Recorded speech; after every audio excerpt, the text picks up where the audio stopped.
19th, 2025 Board of County Commissioners 5:30 business meeting. There are paper copies of our agenda available for those here in person, and the full packet for our meeting is available on our website. Reviewing our agenda, first we'll consider our consent agenda. There are 5 items on that agenda. After the consent agenda, we'll have general public comment. We welcome general public comment for addressing issues not on today's agenda, but otherwise related to county business. Given our limited time and the need to have an orderly and efficient meeting, we apply certain rules regarding public comments, and we'll do our best to enforce those rules consistently and without regard to the point of view expressed by the speaker. These are the rules.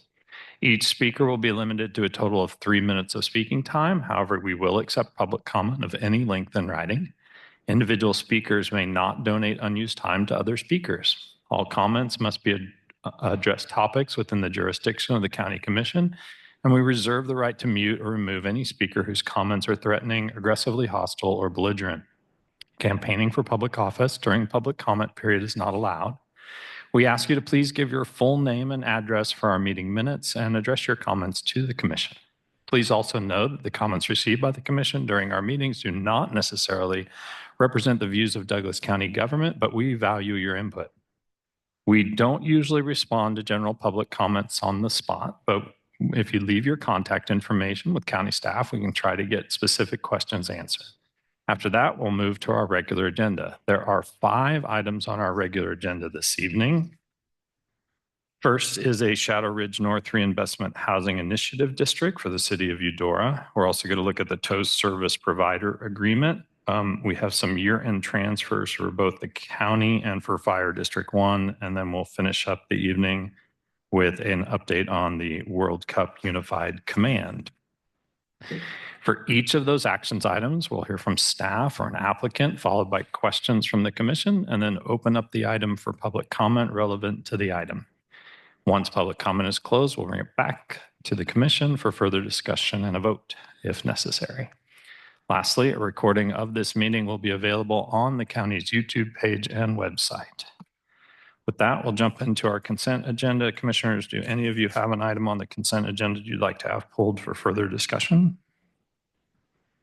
Seeing none, we'll open it up to the public. Anyone here at the courthouse or online, Sarah?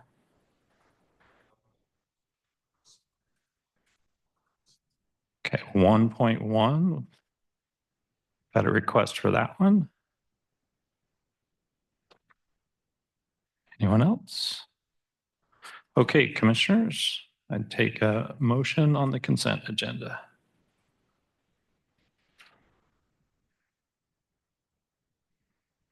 Commissioner Reed, move to approve consent agenda items 1.2 through 1.5. Second. Move and second. All those in favor say aye. Aye. Aye. Aye. Passes 5-0. We'll move to item 1.1. Do we have public comment on this item?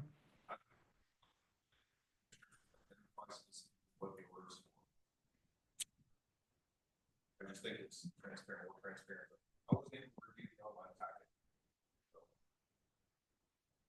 So most of these are value adjustments for payment under protest. It's a long, lengthy list of them. One is for a clerical error. So with that, I'd take a motion. If anybody would like to. Well, I'd also like to say there were accounts payable in one of the folders that I looked through. Well, accounts payable was actually item 1.5. Oh, this is item 1.1. Yes. Okay, with that, do we have any other public comment here? None? Okay. Not general public comment. We'll get there. Thank you. Yes. Commissioners, any other comments or motions? I move 1.1 be approved. Second. Moved and seconded. All those in favor say aye. Aye. Aye. Passes 5-0. Okay. We'll go on to general public comment. If you'd like to provide general public comment, we ask that you sign in and come to the podium to provide your public comment at this time.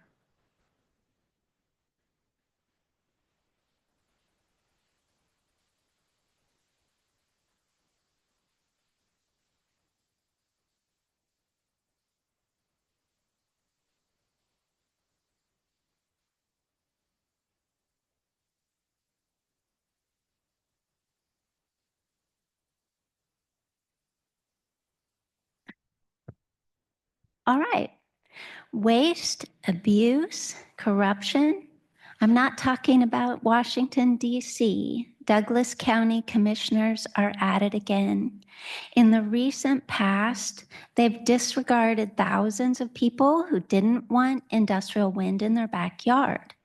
We have a lawsuit regarding conflict of interest. They've wasted the quick and juicy federal funds on alarmingly expensive tiny homes, open spaces plans that undermine private property. They've socked away money for projects that people didn't want enough to pay more taxes for.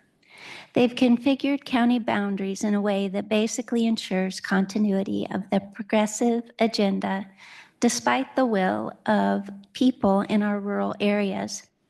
They've given themselves pay raises that are, for some, the highest in the state. They've not allowed public comment to be recorded during COVID because of YouTube. They've not allowed people with medical and religious exemptions to masking to be present at a meeting that was partially to talk about a mask mandate. And tonight you're voting to allow yourselves to stockpile more than usual. Good governance isn't a partisan issue. Real America has far more in common with one another than they do with elites from either political gang. This great, sensible center that would like to leave lives free from these extortionists constitutes the marrow of our county and our country. The small groups of entrenched authoritarians who seem to know what is best for us and the captured corporatism of their public-private self-enrichment are just that, small. Social contract refers to the consent of the governed. When this body, who's supposed to represent the people, actually exists to thwart the people and waste their money and enrich themselves, they are not true representatives, they are illegitimate. Waste, abuse, and corruption. How long are the people in this county going to put up with it? And how long are commissioners going to allow it? Thank you. You mind introducing yourself real quick? We have some new commissioners who I don't know that. Michelle Eagleman. I live in Lawrence. Thanks, Michelle.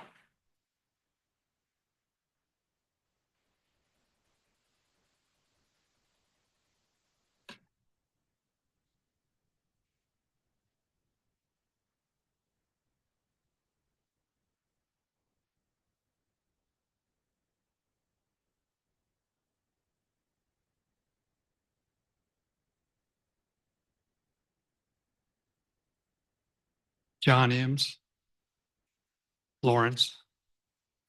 Regarding your reserves, you have created a continuous pattern. John, we're going to be talking about our reserves during our meeting.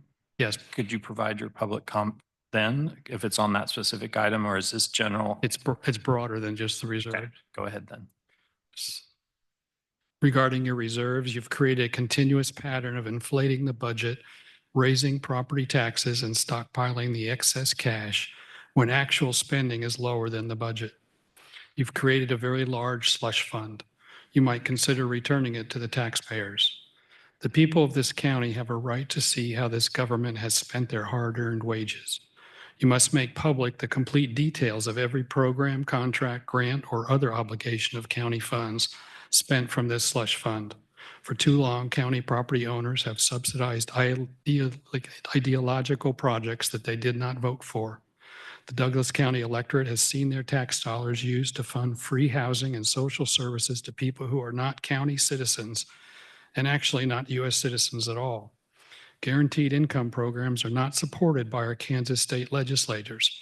HB 2101 prohibits municipalities from adopting and implementing guaranteed income programs. These passion projects do not advance the interests of Douglas County citizens. Worse, these passion projects do not verify participant U.S. citizenship. You need to be transparent and accountable with all your initiatives. Douglas County has been identified as a sanctuary jurisdiction that is violating federal law. Stephen Miller, American First legal founder and deputy chief of staff for policy, has written to all of you stating that such lawlessness subjects the Douglas County commissioners and your subordinates to significant risk of criminal and civil liability. Federal law is clear. Aliens unlawfully present in the United States are subject to removal from the country. It is a crime to conceal, harbor, or shield them. See Section 8 U.S. Code 1324. You are in violation of the Supremacy Clause of the U.S. Constitution. The Indiana AG and the Iowa AG have filed lawsuits against sanctuary counties and sheriff departments in each of their respective states. The Kansas AG is starting to follow. The United States AG has started with New York and Illinois, including Chicago. A Pam Bondi meeting is not far off. Perhaps there's someone on your staff that wants to protect herself using the Kansas Municipal Whistleblower Act, which is 8B 2160, or the Federal Whistleblower Protection Program.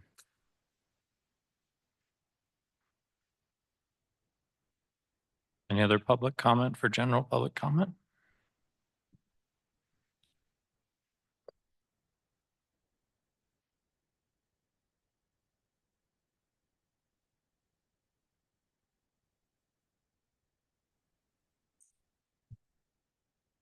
My name is Dr. Justin Spees. Back in April of 2022, I was unlawfully arrested in this meeting room here for a sign. Then I was removed unlawfully from a meeting the following month. And then last spring, I was muted multiple times from a meeting and was once again unlawfully arrested on May 1st. I filed a lawsuit on all of that, and a ruling has come down today from the dismissal stage of it. And concerning Sheriff Armbrister and his unlawful arrest on me on April 20th, the court writes, based on those allegations, which the court must accept as true for this motion to dismiss, a prudent person would not believe that plaintiff Spees had committed, even arguably committed, disorderly conduct. And thus Armbrister and Deputy Crutzel did not have arguable probable cause to arrest plaintiff Spees for that offense. Moreover, as pled, Armbrister and Crutzel violated clearly established law by arresting plaintiff Spees without probable cause for sitting silently and conversing with another citizen, even if a foul-mouthed conversation. And regarding the May 1st arrest, so as pled, Channel and Coleman violated clearly established law by arresting plaintiff Spees without probable cause for silently standing in the meeting room without blocking or hindering the meeting. The officer defendants are not entitled to qualified immunity on Claim 9. In particular, Armbrister and Crutzel are not entitled to qualified immunity for the April 20th, 22 arrest, and Channel and Coleman are not entitled to qualified immunity for the May 1st, 2024 arrest. The court denies the motion to dismiss those claims. Plaintiff has adequately pled causation for the malicious prosecution claim against Deputy Crutzel based on the April 2022 arrest. Plaintiff has also properly alleged the other elements of the claim against Defendant Crutzel for the arrest. Concerning the commission here, the plaintiff has therefore alleged that the public comment policies burden substantially more speech than is necessary to promote orderly and efficient meetings. Thus, plaintiff has stated a plausible claim that the public comment policies do not survive narrow tailoring for content-neutral restrictions. The county and county commission defendants motion to dismiss plaintiff's facial and has applied challenges to the public comment policies based on content and viewpoint discrimination is denied. The court finds that removal by officers from the meeting would chill a person of ordinary firmness, and he has plausibly alleged the second element. Finally, plaintiff has plausibly alleged that muting and removing him was substantially motivated by his protected activity, which was speech. The claim is filled with allegations that plaintiff was muted or removed because of his signs and other comments during the meeting. Therefore, to the extent that plaintiff alleges retaliation by removing him from the meetings, he has stated a claim for relief. The court denies the commission defendant's motion to dismiss the retaliation claim against defendant county to the extent that it is based on the plaintiff being muted or removed from the meetings, but the court grants to the extent that it is based on the arrests. So maybe you reporters there could maybe report on that. That's kind of a big deal. And you deputies there, that's your leadership. That's your leadership. Armbrister sent Channel and Coleman to unlawfully arrest me because he didn't have the balls to do it himself.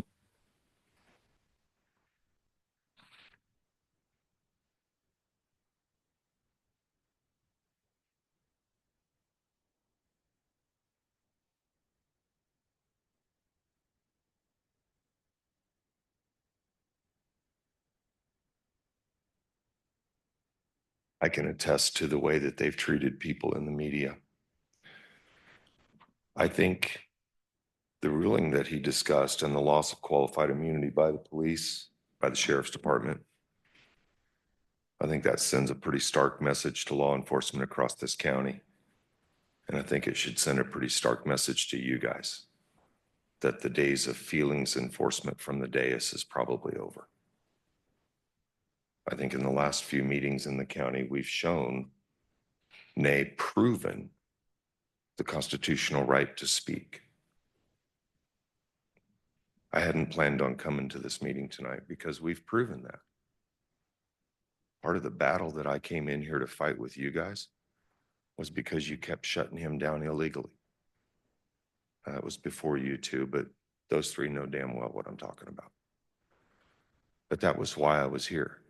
And I announced that to you guys in emails, just like I did to the school board. I told you why I would come in here and why I would challenge your policies that were unconstitutional. You chose to attempt to criminalize me as well, Karen Willie. You're lucky that day that Channel didn't arrest me as well, even though you told her to. But that's the reason I was here from the beginning.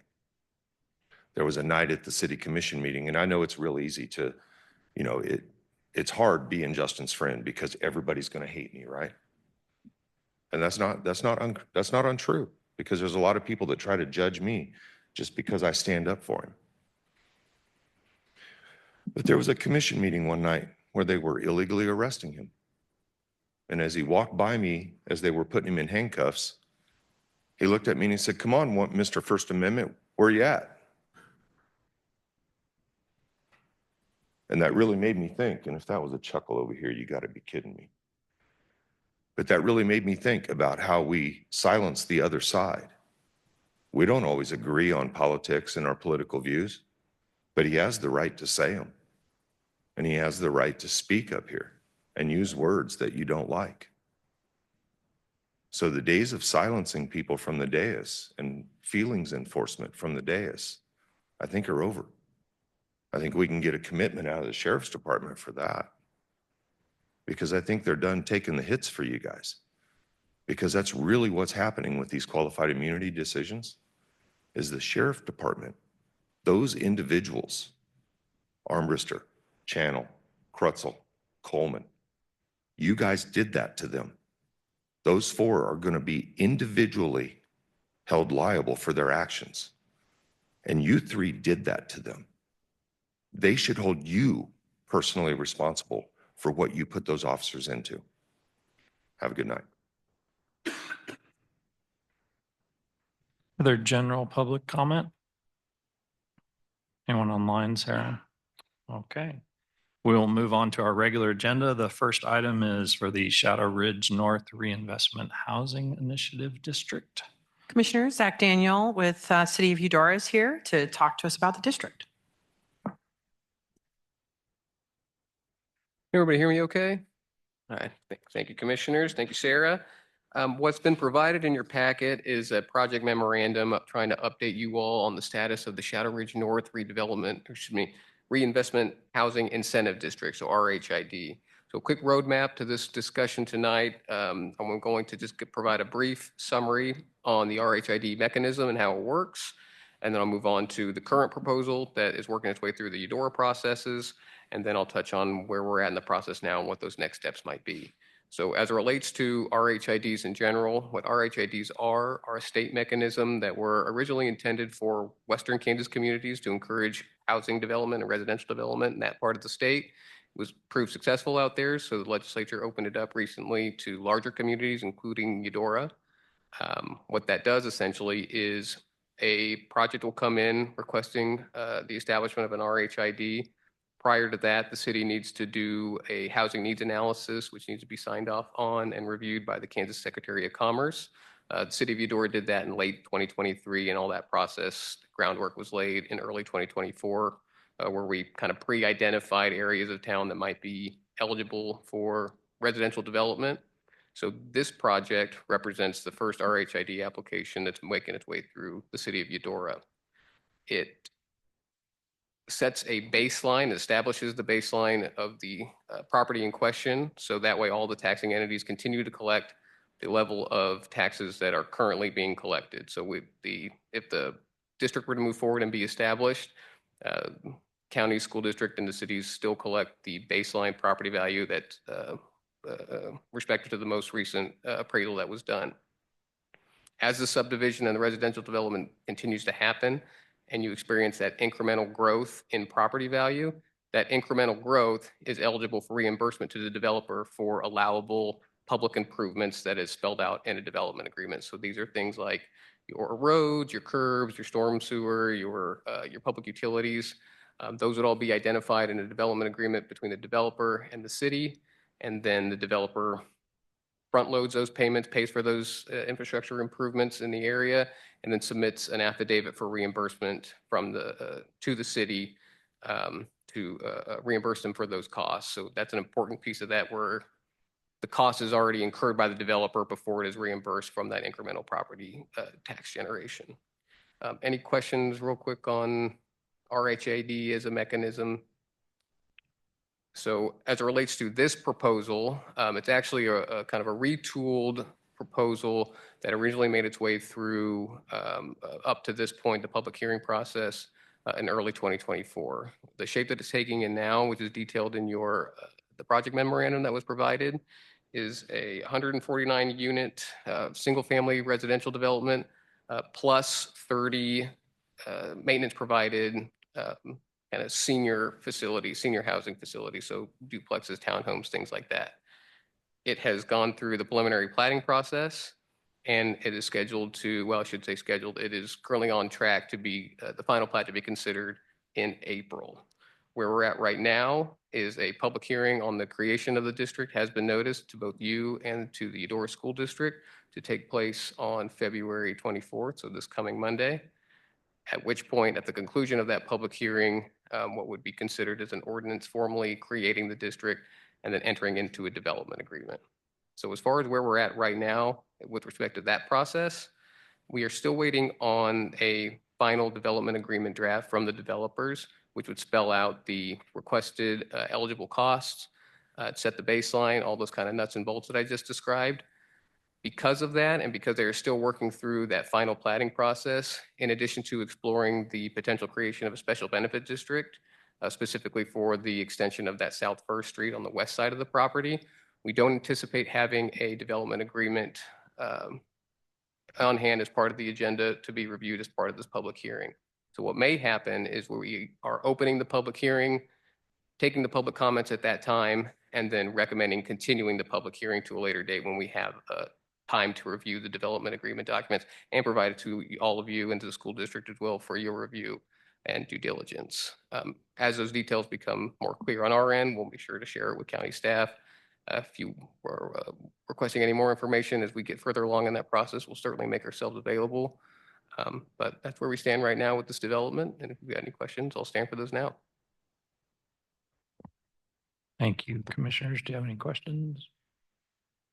I have one question if other commissioners don't. So it is 30 days from the moment that the ordinance would be passed. Is that correct? You have the public hearing and then the passing of the ordinance? That's correct. So the 30-day, the period of time which you're referring to is after the close of the public hearing and an ordinance is adopted establishing the district.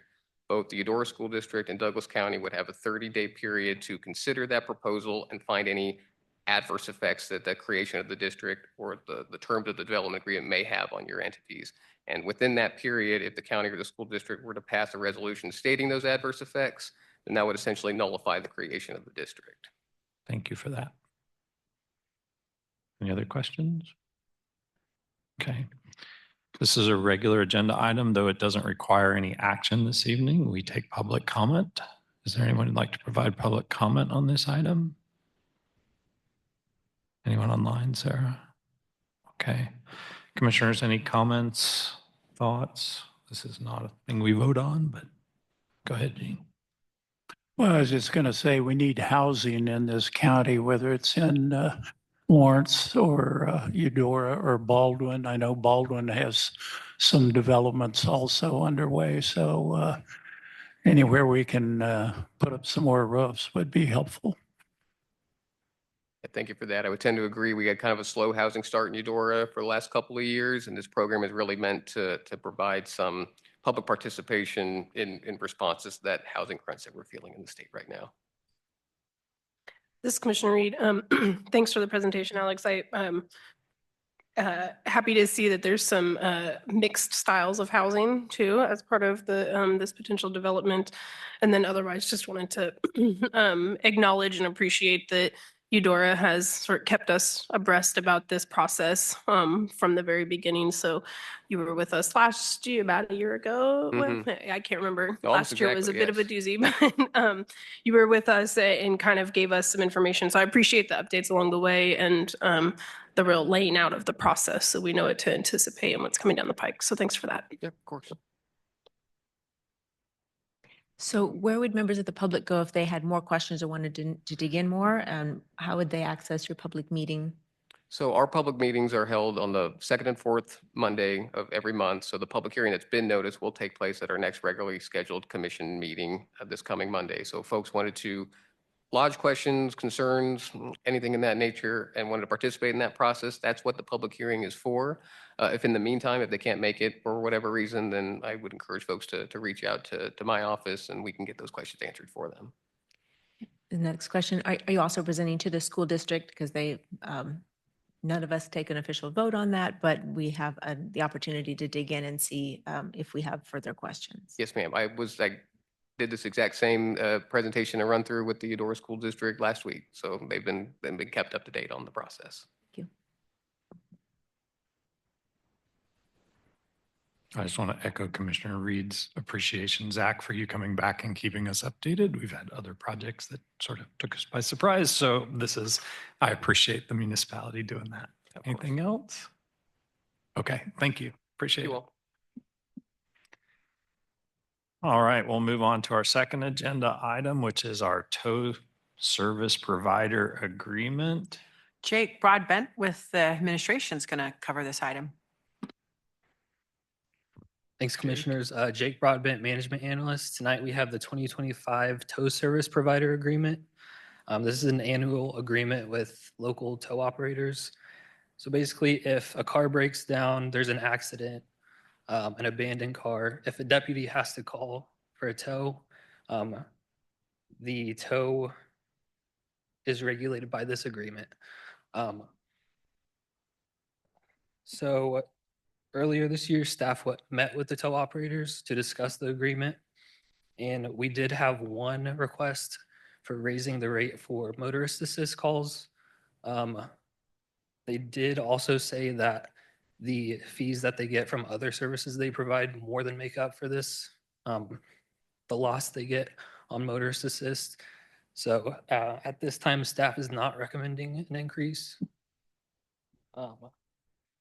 The agreement and maximum charges are in your packet, and I'll stand for any questions. And I also have Tony Foster and Sonia Baiza from the ECC here. Thank you, Jake. Commissioners, any questions for Jake? Jake, sorry. Just a clarification, if a person is involved in a car accident and they have a tow company that they prefer and want to call, that does not trigger this. This is only triggered by if the county is responsible for choosing someone, correct? Correct, yeah. And about, so we have 8 tow operators that are within this agreement, and they can choose whether they would like to participate or not, correct? Yes.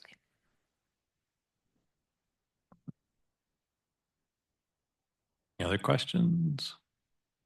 Okay, we'll open it up for public comment. Anyone here at the courthouse? Anyone online? Okay, we'll bring it back to the commission for a discussion and/or motions. This is Gene Dorsey. I'd just like to say that gas prices have gone down over the last year, so the tow operator's cost has actually decreased a little bit over what it was a year ago.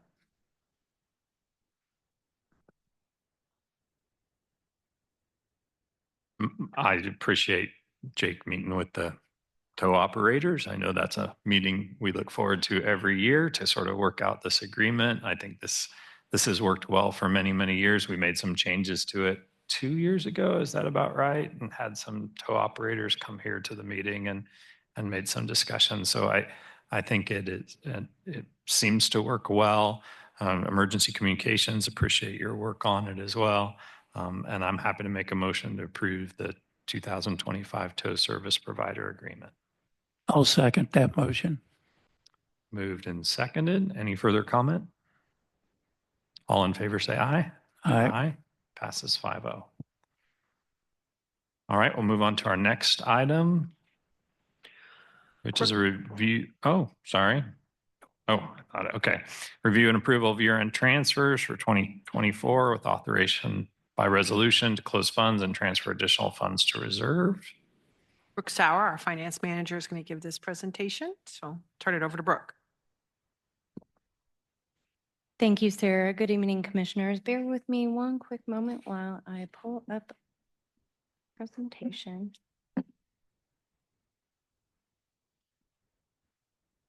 Sorry, it's wanting to take me through a tour of how to use PDFs. Sorry, I'm almost there.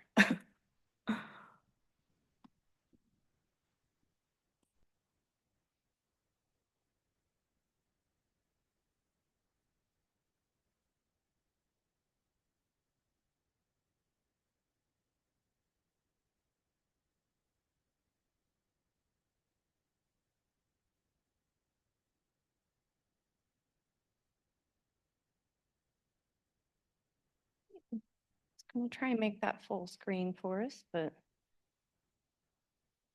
let's see. Okay. Thank you for your patience with me, commissioners. So tonight, staff's going to walk through our 2024 year-end transfers and provide a high-level fund analysis for budgeted funds at the county. On this slide, we're going to detail a little bit about the general fund revenue. I want to talk about two spikes on this slide. The very first spike that you see is related to a $3.7 million in additional investment income that the county received in 2024. The budgets were prepared conservatively, even through the reestimate that we do each July. The spike in investment income is a temporary occurrence and is due to current fund balances and higher rates that we're realizing in those investments. As rates fall and as balances fall related to the JLE expansion project, staff expects that this revenue will fall back towards previous levels. There are a few pending legislation, or really there's one pending legislation that would change the way that the county can invest. Staff is keeping an eye on this very closely. It's House Bill 2162. If this bill does pass, it could limit the way that the county can invest public funds, and it could have an impact of around $400,000 to $600,000 each year. So staff continues to monitor that closely. Additionally, I think it's important to note that by August, based on a cash flow analysis that J.E. Dunn had provided to us, we will have exhausted close to $20 million in reserve to pay for the JLE expansion project. So the pay apps are already coming in. They're very large, and staff is working to plan those decreases in cash available. However, we look to do a bond sale, a bond issue and a bond sale. So we will receive the proceeds from that bond sale. So we do expect to still continue to have higher fund balances in 2025, but that project is slated to be fully expensed by 2027. So staff does plan to focus on investment income when we work on the reestimate in July as we craft and tailor our 2026 budget. But we do have some reservations about planning on higher estimates when planning our future year budgets. The second spike in revenue that I want to call out here is related to 3 fund closures. So in staff's attempt to reduce the number of funds that the county has and consolidate some funds that have like functions, we were able to close 3 funds in 2024. They were Special Building Fund, the Ambulance Fund, and Special Liability Fund. The adjustments to close those three funds totaled around $2.8 million. That expense was expected, but it wasn't budgeted. We do have to authorize a resolution to complete that adjustment and then authorize the transfer back out of the general fund to meet those fund balance targets. A significant portion of that balance was originally intended for one-time capital purchases, and that was for the ambulance fund specifically, and then the special building fund. Staff moved all of the projects that existed in the special building fund at that time to our capital improvement plan fund, and those are in there as capital replacement projects. And we treat them a little bit differently. So if we exclude the investment income earned and the fund closure revenue, staff is within a 2.8% margin when comparing budget to actual revenue collected in 2024. So, commissioners, I wanted to throw this slide up here just to show how volatile the investment income can be. I went back to 2021 and it looked like we ended the year with a roughly a $409,000 surplus.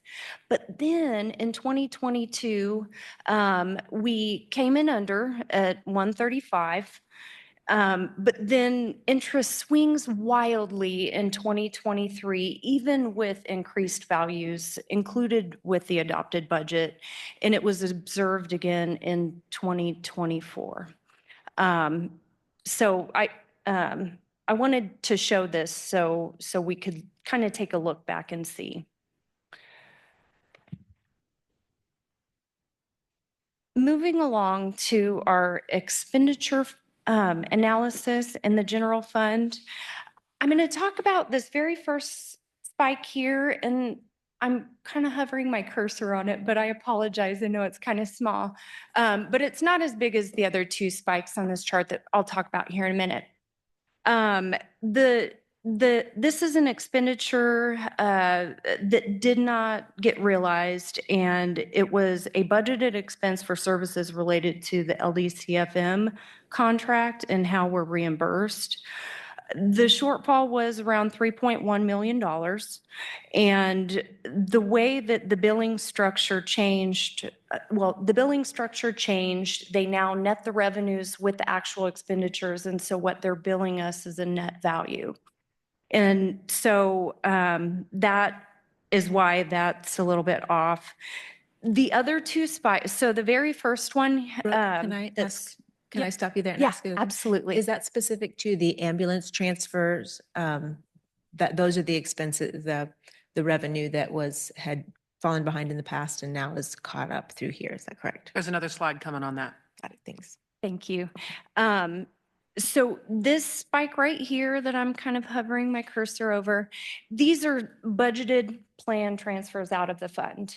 These are departmental transfers that are considered each year as you adopt your budget in the summer for the future year. The third spike here that I'm going to talk about, this is also a plan transfer out of these funds. And this is our CIP allocation that is made each year that funds projects like the JLE expansion and then road and bridge projects with Chad and his group. After the fund after the fund closure, staff is within a 3.4% margin when comparing budget to actual expenditure in 2024.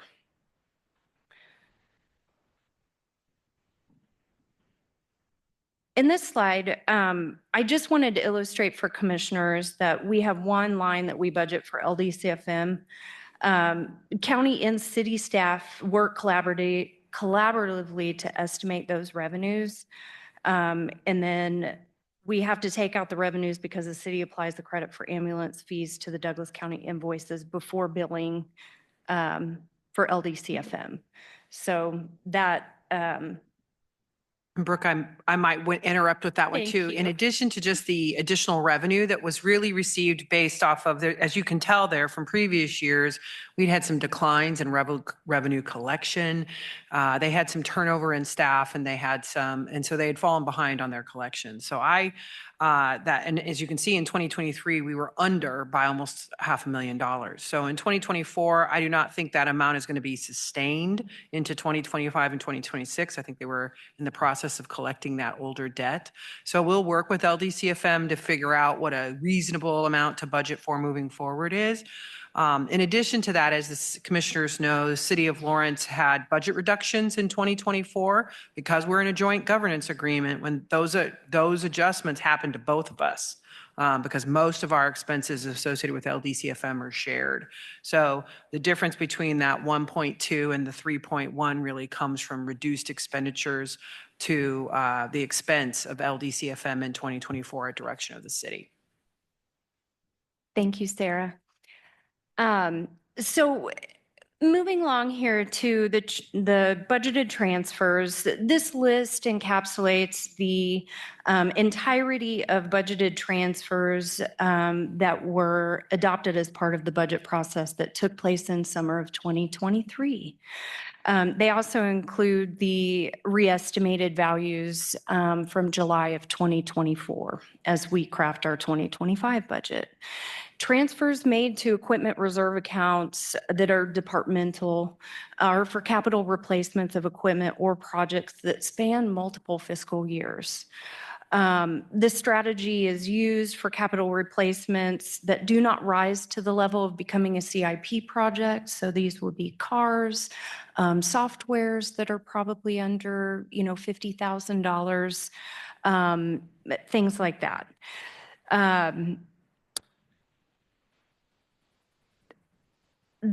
A really good example of this, and it's actually listed on this slide, is the $7,200 allocation for the appraiser's office. This transfer specifically will support the purchase of a vehicle that we're replacing a vehicle that has exceeded its useful life. So the appraiser has made a plan to set aside a specific amount each year for a number of years so that we can make that capital replacement. So transfers out right here. So these are all the department transfers. These right here are transfers out. These specific transfers are really specific to transfers to other funds like the CIP allocation. This is an allocation that is split between administration for facilities projects, like I said earlier, and then road and bridge projects. We have ambulance fund transfers, transfers to the mental health sales tax fund, and then transfers out to our sales tax fund. The second table at the bottom of the slide details transfers that were budgeted in the road and bridge and the motor vehicle operating fund. They're not included in the general fund, and we'll talk about this table in another slide, but I just wanted to call it out here because these are planned and budgeted transfers in totality. So what do we have left?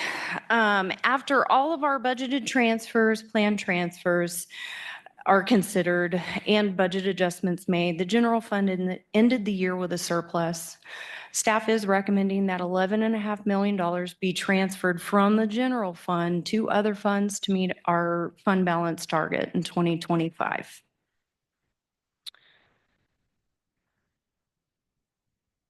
On the next few slides, staff's going to walk the board through the recommendations for the transfers in order to meet those fund balance targets.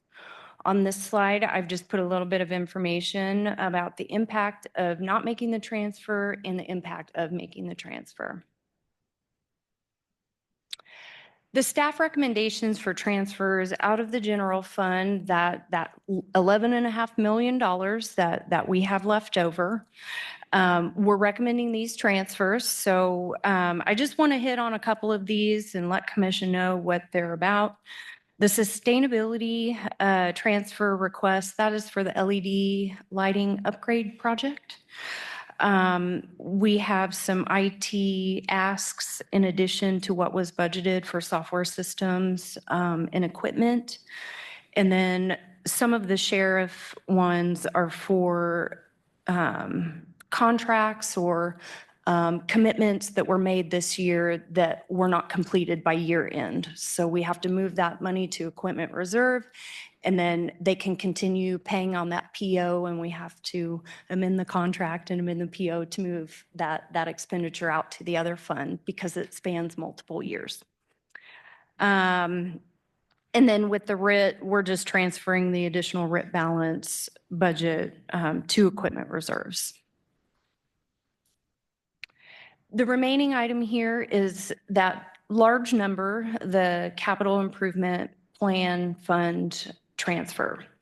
On the next couple of slides, I'm going to talk about some existing projects. And then I'm going to talk about some projects that may be on the horizon and things that staff is likely going to approach commission about this summer when we work on our 5-year plan. The first project I'm going to talk about is included in the CIP fund. The public safety building specifically, the J.E. Dunn's base bid plus the alternates that were chosen will only construct the shell of the building. While the footprint of the structure will be completed, there will be additional funding required to complete the space and for it to be fully utilized by our public safety departments. The 2025 plan includes a $3 million budget, but the project wouldn't be fully funded until 2028. And that is only to the tune of $3 million. Staff is estimating that it could cost anywhere from $5 to $6 million to complete the structure. So in addition to the public safety building and that active project, I'm going to talk a little bit about some projects that the commission hasn't seen yet, but they are on staff's mind as we work towards developing another plan. The two projects listed there are two projects listed for public safety infrastructure, and they would go to support capital replacements. One of them would be replacing radio infrastructure in all 5 communication tower sites. That's the one where I've indicated here, the radios. And then the ECC consoles, so the stations where our 911 operators sit, they take calls. Those have a useful life and they will eventually age out. We need to replace those. They are extremely expensive.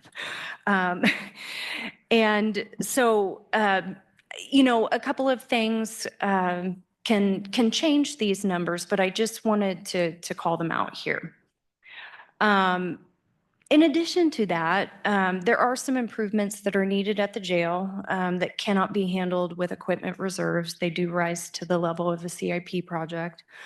The first one, and it's not on this slide, commissioners, but it's the exterior insulation finishing system at the jail. So basically it is that, I think it looks kind of like stucco, reddish colored coating on the outside of the existing structure.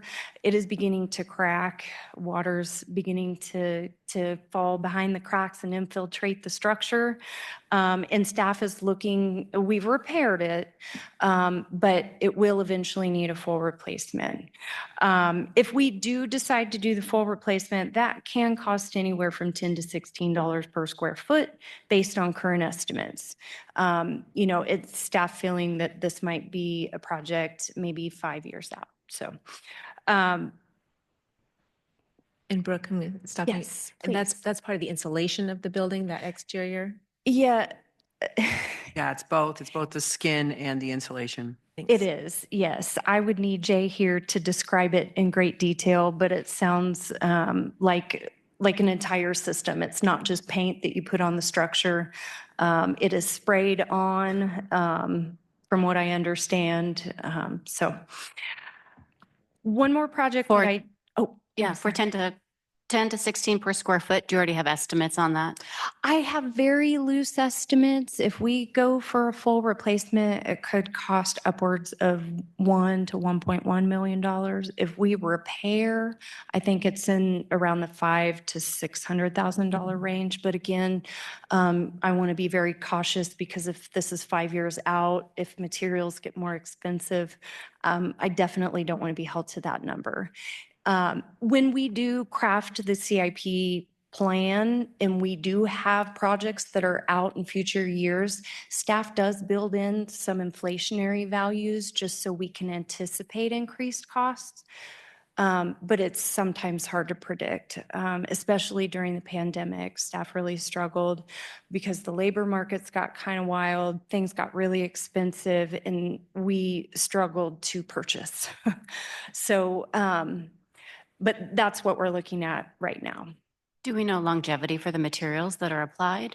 I don't have that information, Commissioner. I'm sorry. Okay, thank Yeah. I you. can get it for you as we put it on the CIP. Absolutely. Yeah, no problem. Another project that is on the horizon is the potential replacement of our existing finance software. We did a full implementation and replacement in 2014, and Commissioners, I'm sorry, I don't have the total of what that cost was, but I do know that it was very expensive. And then, you know, those are some of the projects that are kind of on the forefront as we look at this additional revenue that we can use to bolster some of those projects in our CIP fund. Commissioners, I did want to also include on this slide, and I'm sorry, you probably can't see it. Hopefully it was a little more readable in your packet. But these are the existing facilities projects that are in the CIP right now for 2025. This is not an exhaustive list. It does not include any road and bridge projects. And so I just wanted to show those here. So I said earlier that I would come back to a table for budgeted transfers that were for funds that were other than the general fund. And I am good on my word. So here we are. The Road and Bridge Fund did realize a budget surplus of $387,000. A transfer of $1,062,485 is requested, but I want to say that $675,000 of that is planned and budgeted. The Motor Vehicle Operations Fund has a sufficient fund balance to make a budgeted transfer of $1,000. We'll talk a little bit more about that fund in a future slide. The reason why this table is a little bit different than the table that we talked about earlier is that $387,000 total. Transferring that out of the fund will allow us to hit the budgeted fund balance target in 2025. Staff also wanted to provide commissioners with an opportunity here we did have some discussion about this particular fund in the summer of last year.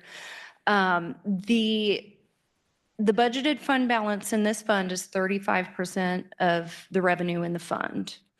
An additional transfer of that $413,000 was discussed during budget deliberations in 2024, but that transfer was not included in the adopted or re-estimated budget. The 2025 budget was finalized to include that 35% fund balance, and it was intentional.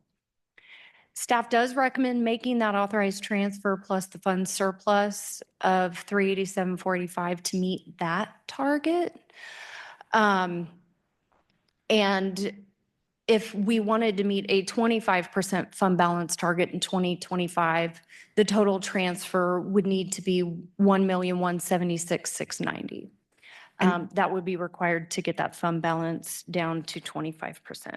And Commissioners, yesterday, staff went back and listened to the old recordings from July 16th of last year where we talked about this.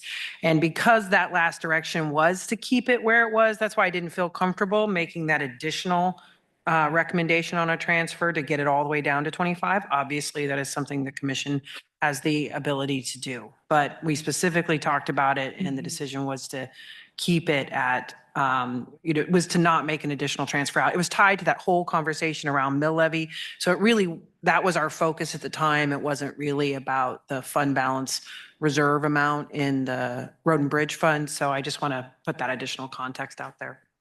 Thank you, Sarah. Oh gosh, I think I might have gone too far. No, I didn't. Sorry about that. Commissioners, I wanted to detail for you on this slide, the road and bridge fund analysis. So these are all revenues in, all expenditures out, taking out the budgeted transfers that are scheduled, and then also taking out the fund balance target for 2025. The very bottom line just shows that over. Additionally, for the Employee Benefits Fund, I wanted to provide this analysis for you as well. The Employee Benefits Fund did end with a $285,000 surplus.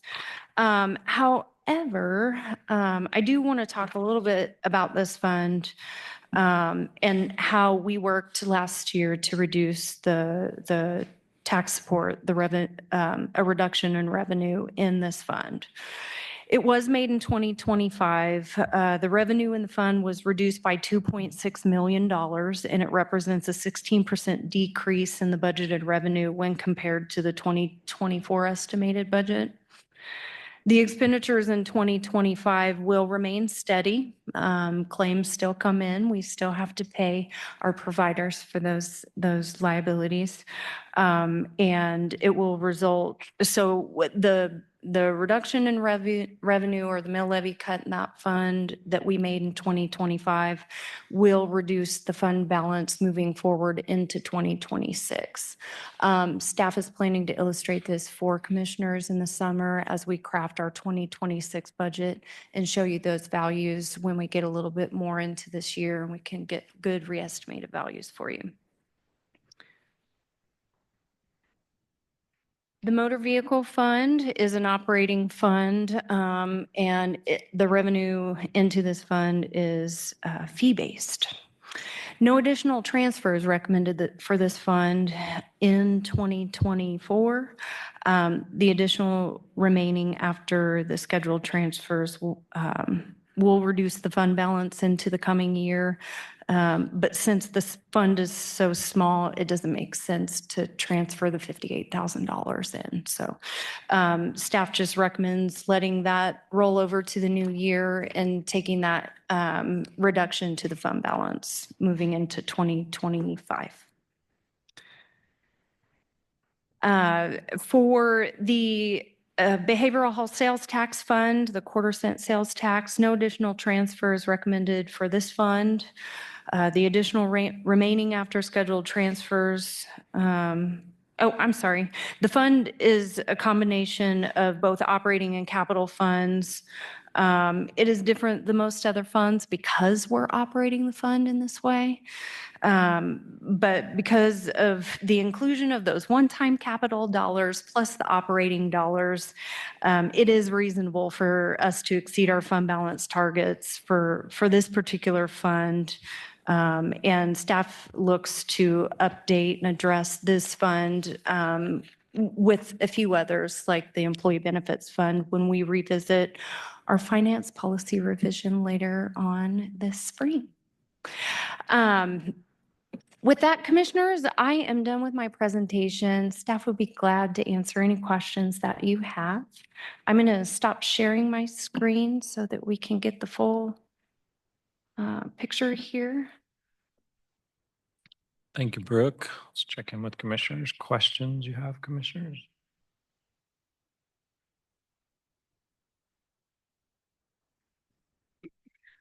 I know a lot of this we talked about at budget time, and much more of it we'll get to revisit at the upcoming budget cycle.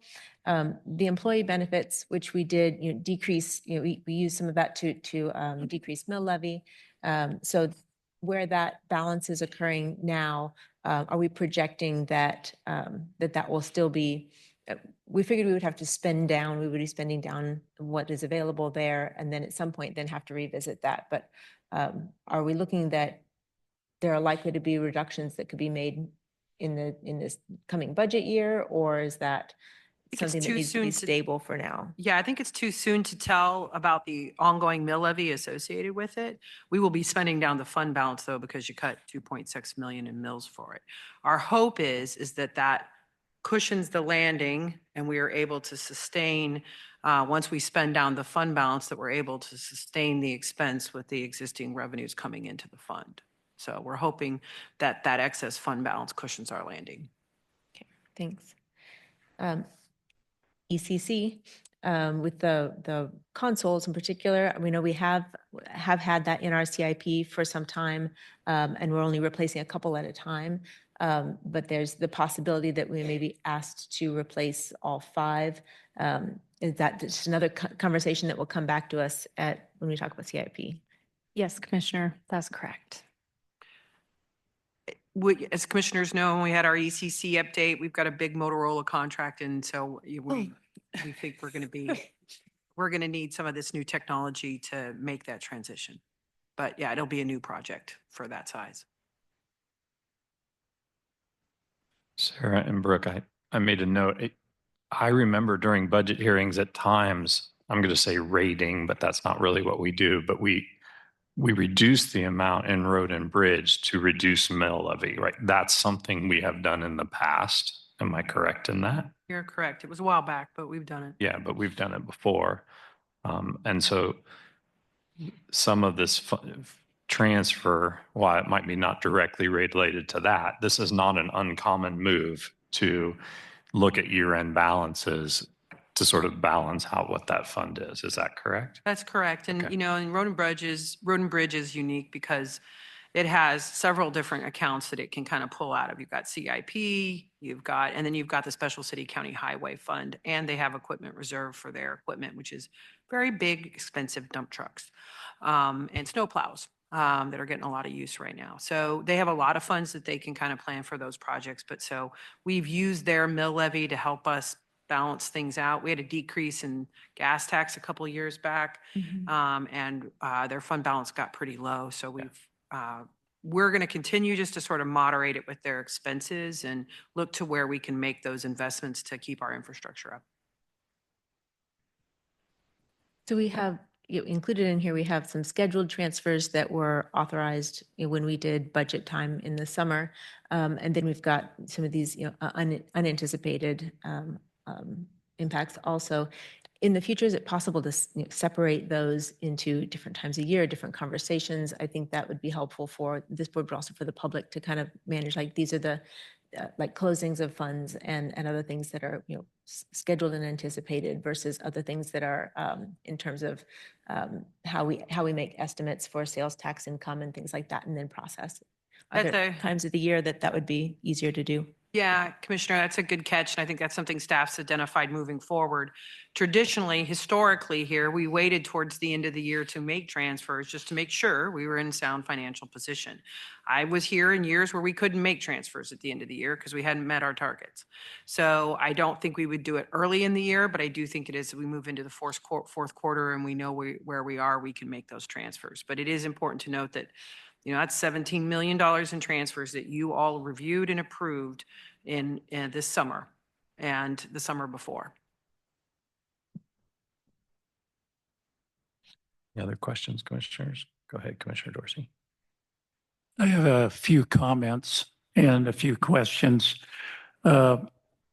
regarding the additional interest income. I just thought I'd read you the current Kansas rates for investment between February 10th and February 16th right now. They're running, if it's under 90 days, 4.33%, 6 months, 4.21%, 2 years, 4.17%. So the longer out you go, the less money you get. I got some year-end statements from the treasurer, and here's the rates that are currently maturing. And all of these are about $250,000 a piece. 5.25, 5.20, 5.20, 5.05, 5.55. So these were executed maybe 18 months ago or so when interest rates were running a lot higher. I went to a economic review a few weeks back, and Wichita State is projecting interest rates will remain between 4 and 4.5 for the foreseeable future. So the I once had a 14% mortgage. I'm sure many of you have not had to go that high, but the mortgage rates of 3.25% in the rearview mirror for those of you who have one, hang on to it. The other thing I wanted to say about the capital fund is some of these capital projects I would prefer to move forward. If construction costs are going up 4 to 5 to 6% a year, and we're only going to get 4% on our money, why not build it now and spend the money and basically pay for it now and not pay for it later with more money? I'm generally not in favor of transferring the funds to equipment reserve. I would just prefer to keep them where they are so that when budget time comes around, we know how much money we have and we don't get lost looking for money in equipment reserves. 17 million is a lot of money to transfer. One might ask why we don't refund it to the taxpayers. I would think that would be perhaps easier to do as a reduction in 2026. A couple of weeks ago, we had a CUP in here for a 40-acre tax property who pays $356 a year in county property tax. If you presume that the reduction would maybe be to him $30 or $40, it almost costs $6 to $10 to cut a check to refund $30 or $40, which doesn't make sense to me. But I think we need to look into ways to budget better and make sure our interest forecasts are more accurate in the future so we don't run into this issue next year. The other problem is timing.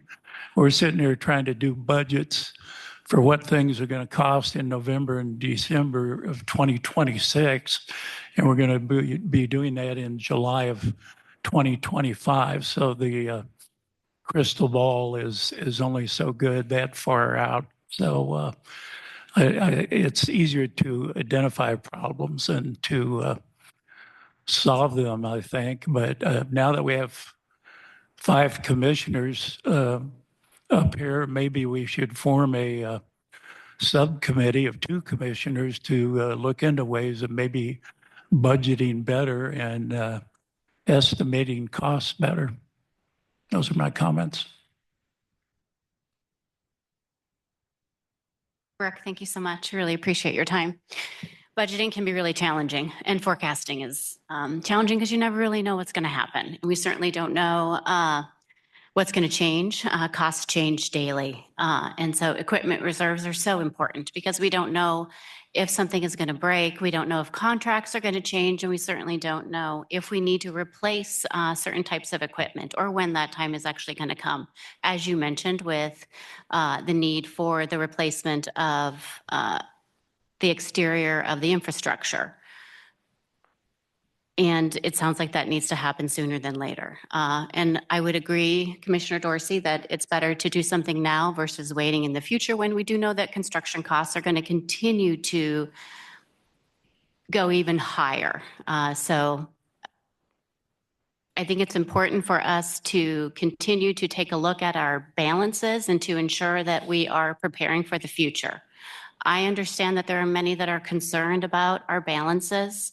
But when we take a look at waste and spending, we have many governments that have a deficit, that do not have budgets, that are prepared for our public infrastructure, that are prepared to actually take care of our aging adults.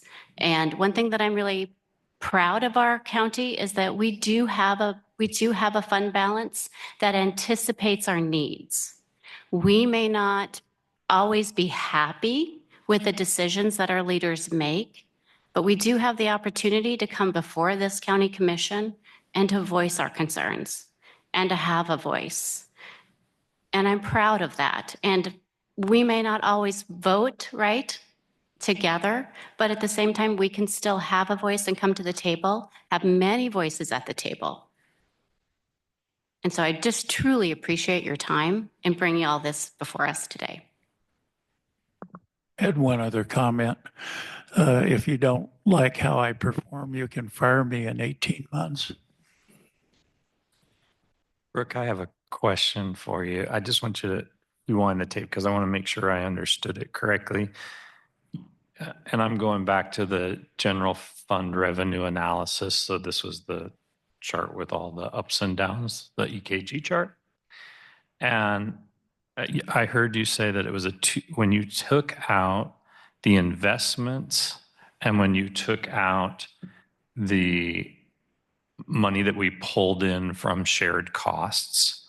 Is that right? No, from transfers. From the fund closures, Commissioner. From the yes, fund you've closures, got it was a 2.8% margin. It was. Okay. If we just don't consider those anomalies Right. in 2024, we were within that 2.8% margin. Okay. And so one of those, I have a comment on that. I'll make it later. Thank you.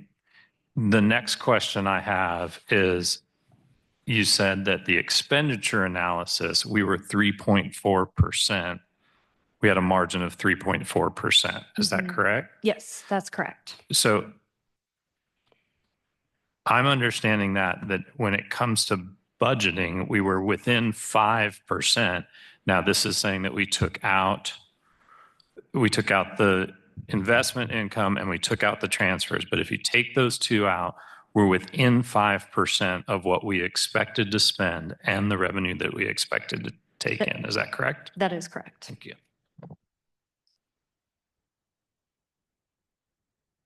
Okay. Any other questions, commissioners?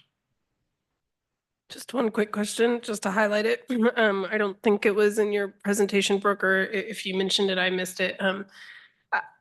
In some of these conversations, these year-end transfer conversations in recent years, we've been talking a lot about the sales tax fund and what a difference in margin we had with that. We're pretty conservative estimates in years past. Is it true that this year we were almost Ooh, on the we really want to talk about this one because it wasn't enough to highlight, but as the commissioners know, if anybody's been listening to these over a period of time, that's our second highest revenue source.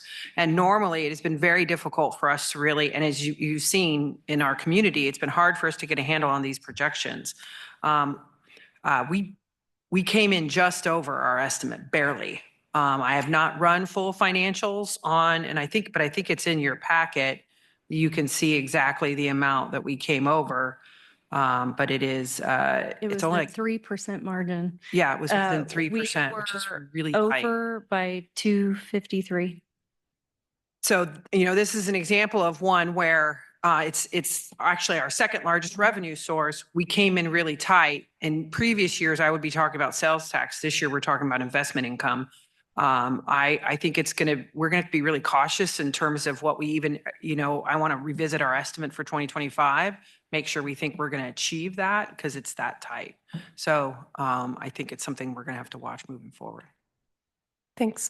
I just wanted to note that difference in conversation as it's compared to recent years and that it's different.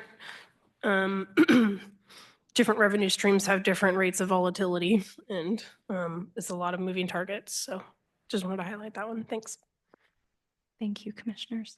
I have a couple questions about the anticipated volatility then of the investment income. So we've had a fund that is going away as it's going to be used as a down payment on the judicial and law enforcement project. And that's, I assume, a lot of the reason that we had investment income to this level in the first place. So that will be expended, you said, by 2027. August? So we're going to be the down about payment, the 20 million that we have sitting in? Yeah, we'll burn through the county reserves by August. Staff is hopeful for a bond issuance and sale by maybe May or June. Then we'll get the bond proceeds by August, so I can get that in the fund and we can continue to make those commitments. But the project will be fully expended, the $89 million by 2027. So my question is about the bond proceeds. So that will hit our account after that bond sale is issued, and then that money hits our account, but it is all earmarked, including the investment income that would come off of that amount is all earmarked for that project. Isn't that correct? I'm pretty sure, I want to check again with bond counsel, but if I'm remembering correctly, interest associated with any investments on bond proceeds is attributed to the project. So that does or does not hit our general fund at all? Hit our general. No, this will be credited to our capital improvement plan fund.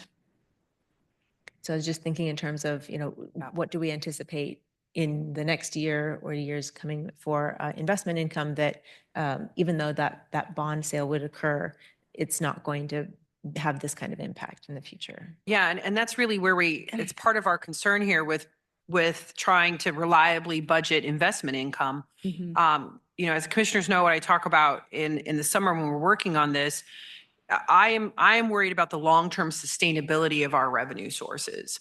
What do we think we can sustain long-term? Because if we had budgeted for the additional $3 million in investment income and we don't get that in a future year, then I've left you in a hole in an upcoming year and you might be forced to raise taxes to offset that expenditure. So oftentimes, we knew when we looked at the investment income this year, we knew it was going to be in excess of what we planned. But it was what was best in terms of how do we build a long-term sustainability of our revenue sources. I had a question, Brooke, on the mental health sales tax account. That has a fairly hefty balance in it. Does the interest income earned off of that money get credited to the mental health sales tax account? Yes. Commissioner, thank you. That's actually a really great question to ask. So as we collect revenue from investment incomes throughout the year, we pool it in our general fund in pooled cash. And then at year end, after all of our obligations are paid out and posted back to the prior year, we then establish what the fund has in it as of December 31st. And then we run it through a calculation, and then we attribute interest income to those accounts based on the balances that are in the accounts at the time. The interest is in the general fund is usually that's the top earner, probably closely followed by the CIP and then the mental health sales tax fund.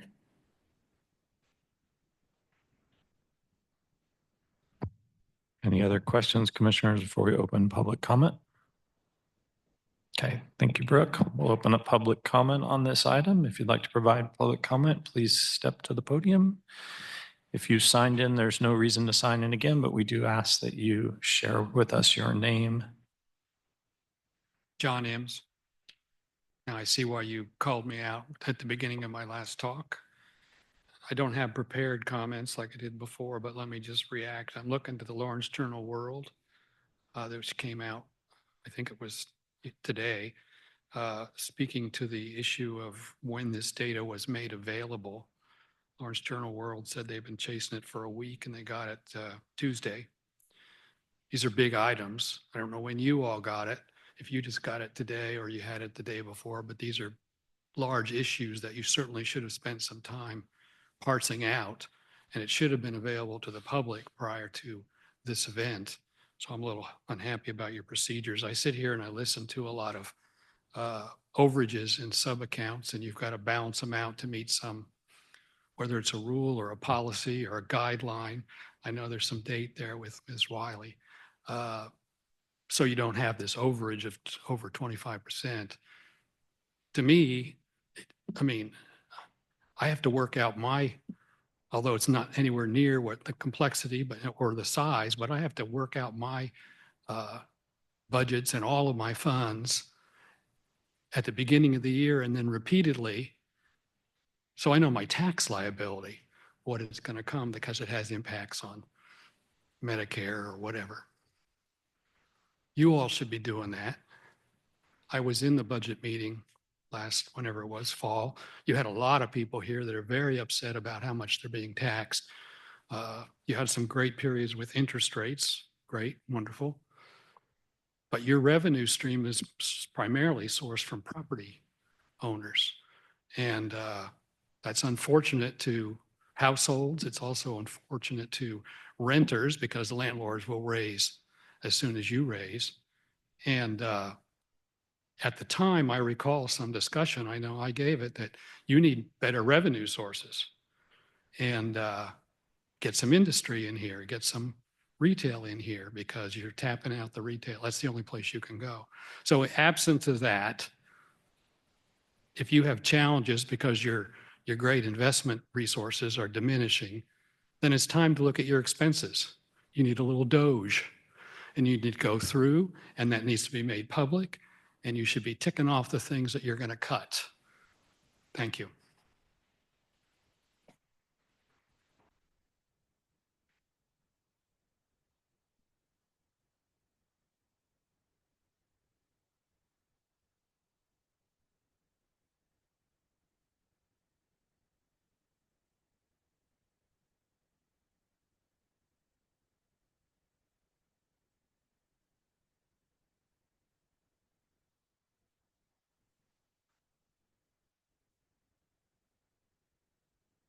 Good evening. I'm Brent Bovee, rural Douglas County. And like all of you in this room, I too am a fellow overtaxed county resident. The excess burden of inflated budgets and overtaxed property continues. With this latest agenda item tonight on year-end 2024 transfers, the interfund transfers from 2014 to 2024 total $187.7 million. Transfers from the general fund to the capital improvement fund, or CIP, total $86.7 million during this same period, which means nearly half of all interfund transfers over the last 11 years are transfers from the general fund to the CIP. For just the past 3 years, from 22 to 24, total interfund transfers were $63.4 million.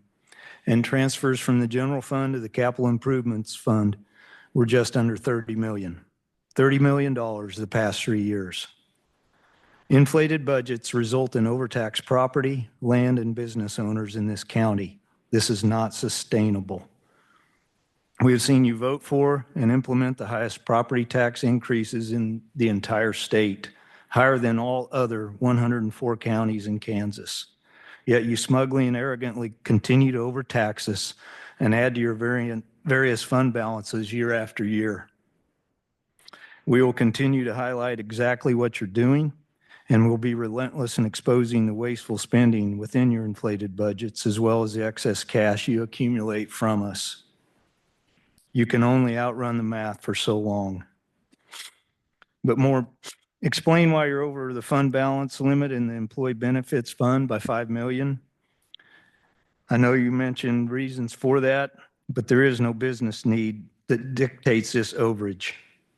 But more importantly, refund years of inflated property taxes to the homeowners and business owners in this county. Quit adding to your slush funds.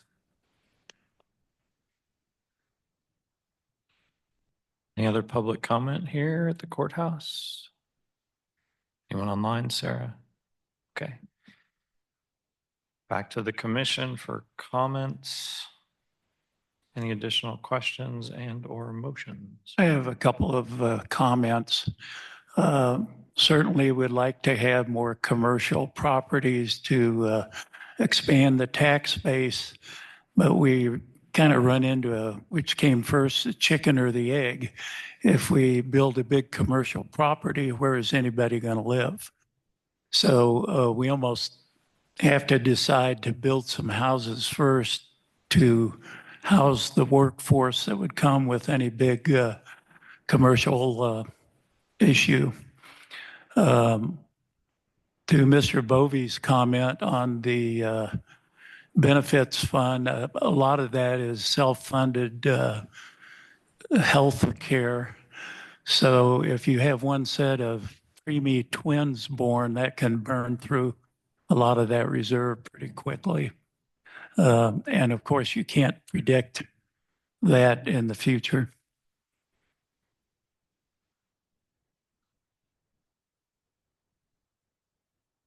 Any other comments, motions, or questions? Are we just doing one motion here? Or what are we doing? Well, let's finish with comments first, and then Okay. we can go to motions. Go ahead, Commissioner Willie. Thanks.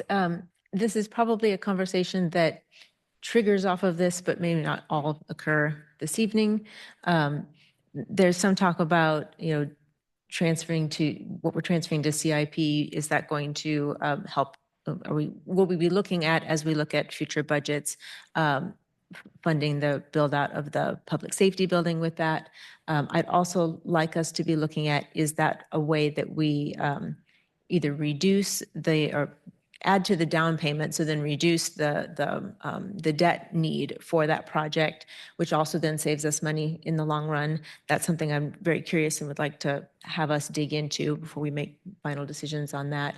And also, is this a way that if we're making this transfer into CIP, that allows us to then decrease the revenue into CIP from mill levy and decrease mill levy after that? So Commissioner Dorsey made the point that, to sit and write a check back to each of the people that, for this, and that's actually the overage we have is from investment income, not from tax income, but that the cost associated with that is huge.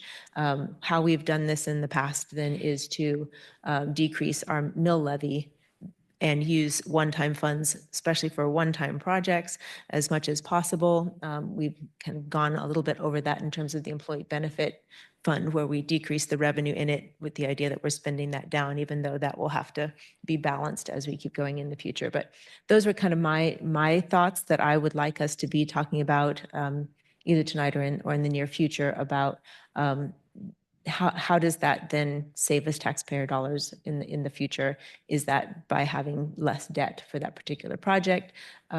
Is it for projects that are coming in the future for CIP, which is another conversation, or can we be using that to decrease the mill levy by funding our CIP a little less, knowing that it has a fund balance there? So I don't know if anybody wants to take that up tonight, but that's maybe I should ask, when is that discussion to be had? Well, we're going to have conversations around CIP probably early May, but actually the advantage of re-listening to old budget hearings from this last summer was reminded me that commissioners did that for 2025. Part of your 2.9 mil increase was you lowered the transfer Decrease. did I say increase? I'm sorry. So sorry. 2.9 mil decrease. Part of how you did that was you took $500,000 that was part of our plan transfer to CIP. You lowered that so it could lower the mill levy, and we used reserves to fund that $500,000. If we don't do that again in 2026, I'm going to need, we're going to have impacts as to how we do that. So I think this is an advantage of how we can talk through this, is how do we use these one-time resources that we're putting into CIP now? How do we use those to sustain our ongoing commitment to pay-as-you-go cash funding of our infrastructure plan? So I think we'll have those conversations at budget. We'll have conversations related to how much debt we issue on the law enforcement center as we get closer to that bond overview. And we'll run that calculus again to see if we don't issue 5 million in debt, what we can do from there. So our year after year budgeted, how we fund CIP from the general fund to the CIP, all of our capital projects, is roughly 5 million year after year. That's how we.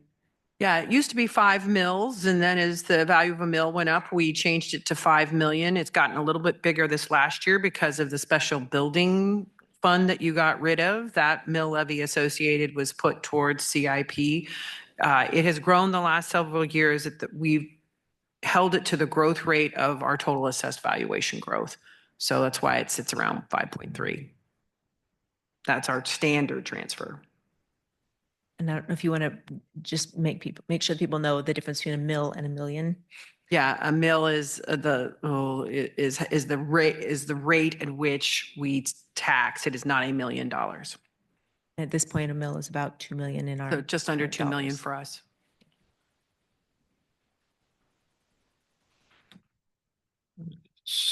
So I will say I appreciate the public comments and I understand that people would like to see their tax burden reduced. We heard that in July when we were meeting about budget. And I think, it's appropriate now and it's appropriate then either, but the decision we're making tonight is not to reduce taxes. I think that would happen at a budget meeting, and it did happen in July when we used some of our fund balance to reduce the mill levy. So, I want to commend Sarah and her staff on what I consider to be a very difficult task, which is a ton of different revenues that we take a guess on. It's not a guess. These are talented people with skills and training on looking at projections of what sales tax will look like. They're not going to get everything perfect, though, because we live in a world where investment incomes fluctuates. I'm going to guess that anyone out there who has investment income has seen ups and downs like we've seen here, and a lot depends on how much you have in your as your primary investment on those balances. So what we're doing tonight, I think, is really determining what we do with the fund balance. There was a slide that Brooke provided, and thank you for that, Brooke, that said we can either not transfer it or we can transfer it. But we have these dollars, and the action that we're taking tonight is really about this is the recommendation from staff on where to put them. We need to continue to have conversations about, is our mill levy at the right spot to fund the infrastructure and resources and services we need for Douglas County. That's a very important conversation that I actually believe we have every Wednesday night. Like, there are those who say, well, you only talk about it one time. Every time there's something on our agenda that we spend money on, we're having that conversation. And we're determining we either have the revenue to do that, and we want to tax our people at that level in order to do that. So while I appreciate those comments, and I do understand that some people feel like we have too many services and infrastructure, and would be happy to visit with anybody to tell me what they want to cut so that they can have a lower tax bill. That is always an interesting conversation in my experience. But what we're doing tonight is determining what we do with these end of year balances to transfer them. I'm comfortable with staff's recommendation based on our future capital projects.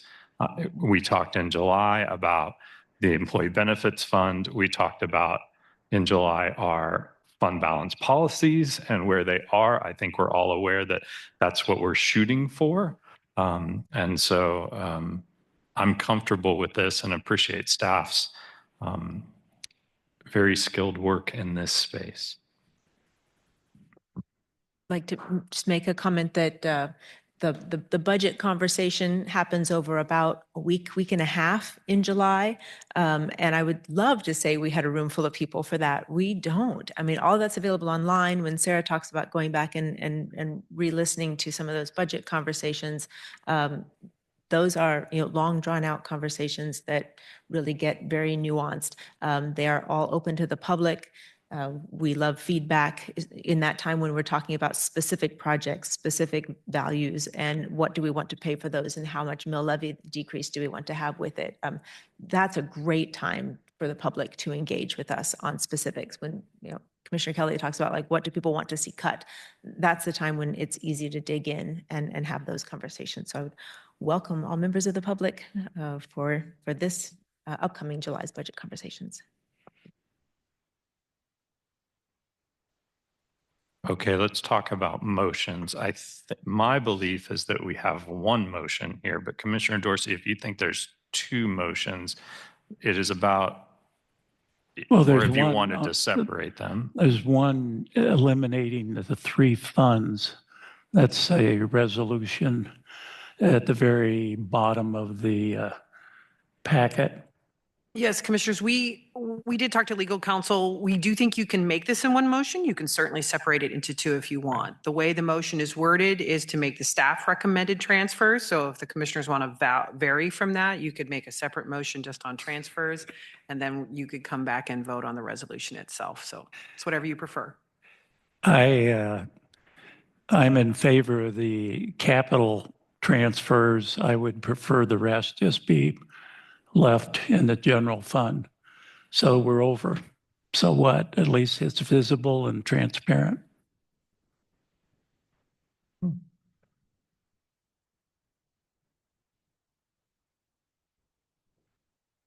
you talk a little bit more about that, Commissioner Dorsey? So you think that we shouldn't transfer out from the general fund, but you support the. I support the transfer of the 9 million into the capital improvement program. What you No. don't, I'm sorry, go ahead. No matter where you put it, it's money in the bank. Okay. And if equipment comes up that needs to be replaced, we're going to use that money to replace the equipment, whether it's in an equipment reserve account or in a general fund account. So the notion would be to not make the equipment reserve transfers, including the ambulance reserve and the heritage conservation. Just want to, so you're saying don't make the equipment reserve transfers, just make. Well, the those CIP three funds that you're canceling, Yeah. I have no problem with that. Yeah. I have no problem with the 9 million. I have a problem with the rest of it. Okay, the 2 point. Can you help me understand a little bit more, Commissioner Dorsey, like why you have a problem with that part of it, what it is that's different? Well, the rationale for moving it is to get our general fund balance down to 25%, which is an arbitrary amount set by our finance policy, which we're about to review. Who's to say it won't be 35% when we get done with the review, or it could be 20%. That remains to be seen. What do we gain by moving it to equipment reserve? I'll turn the question around on you. Yeah, I mean, I think that's an interesting question Well, for staff. The advantage of moving it to equipment reserve is it doesn't, it's not, it can be saved from year to year. While we include our balances of that, it's a non-budgeted fund. So it allows us to save up for equipment and make larger purchases. But you're right, you can do that out of the general fund reserve if you want. But doesn't each department budget for equipment replacements annually as needed? Some do and some don't. So that sometimes we have used these year-end transfers to supplement that. The one thing I would add to, and I know this is a tiny number on that, but the rapid intervention team, that $15,000, we levy each year and they have a budget of that. And then if they don't spend it, it goes into a reserve that allows them to save up for equipment. Same thing as, but could that come out of the general fund? Yes. And yes, in theory, it could too. So it's just a different approach to how you budget and save for depreciation and equipment replacement. So I would pull out like the ambulance reserve, and that I like, because we know that we're going to buy 2 ambulances every year, 3 ambulances if we're looking at expansion. We purchase them in 1 year. We may not see those ambulances for 2 or 3 years. And that feels very responsible to me, that I always know that is there until we decide to change that mechanism. So that's one where it's an equipment reserve that is very specific, transparent, Well, and simple. An ambulance is $750,000 plus. So I wouldn't call that equipment. I would call that capital improvement. Some of the equipment we save up for is also, bulldozers and other things. It just depends on how you, our policy outlines how we define equipment replacement versus capital project. New here. I know. So we can certainly talk more about how those definitions are put together as we approach budget. That's why I was suggesting maybe a 2-person committee to review all the rules and regulations and maybe come up with some suggestions for improvement. I'd like to review it with the whole commission. I think everyone should sit in on the fun. Yeah, But I yes. think those are fun conversations to have in public, and I think that's important. I think there are some really great conversations that we need to have around our fund balance policy, and I think all of that can be had here. And one of those would be around equipment reserve. I do like, especially amongst individual departments, especially with electeds or such, that they are planning ahead and saving up, and so that when they make a purchase out of their equipment reserve, they plan for that, as opposed to coming back to us and saying, hey, all of a sudden I have this need for a piece of equipment. I like those conversations less. So that doesn't, I mean, we don't need to overpad those, but I do like the idea of saving up and then making known expenditures out of that. But I think there's much more to talk about, and maybe we talk about each one individually. Commissioner Dorsey, I heard you say it was more transparent. Can you talk more about why you believe what you're suggesting is more transparent? Well, it's all in the general fund, if you will, and not in equipment reserves broken down by department. I just think it's easier when we do the budget next year if we know what's in the general fund to start with, rather than having to go to the general fund and the equipment reserves, add them together. Money-wise, it doesn't matter. It's money in the bank and we're earning interest on it.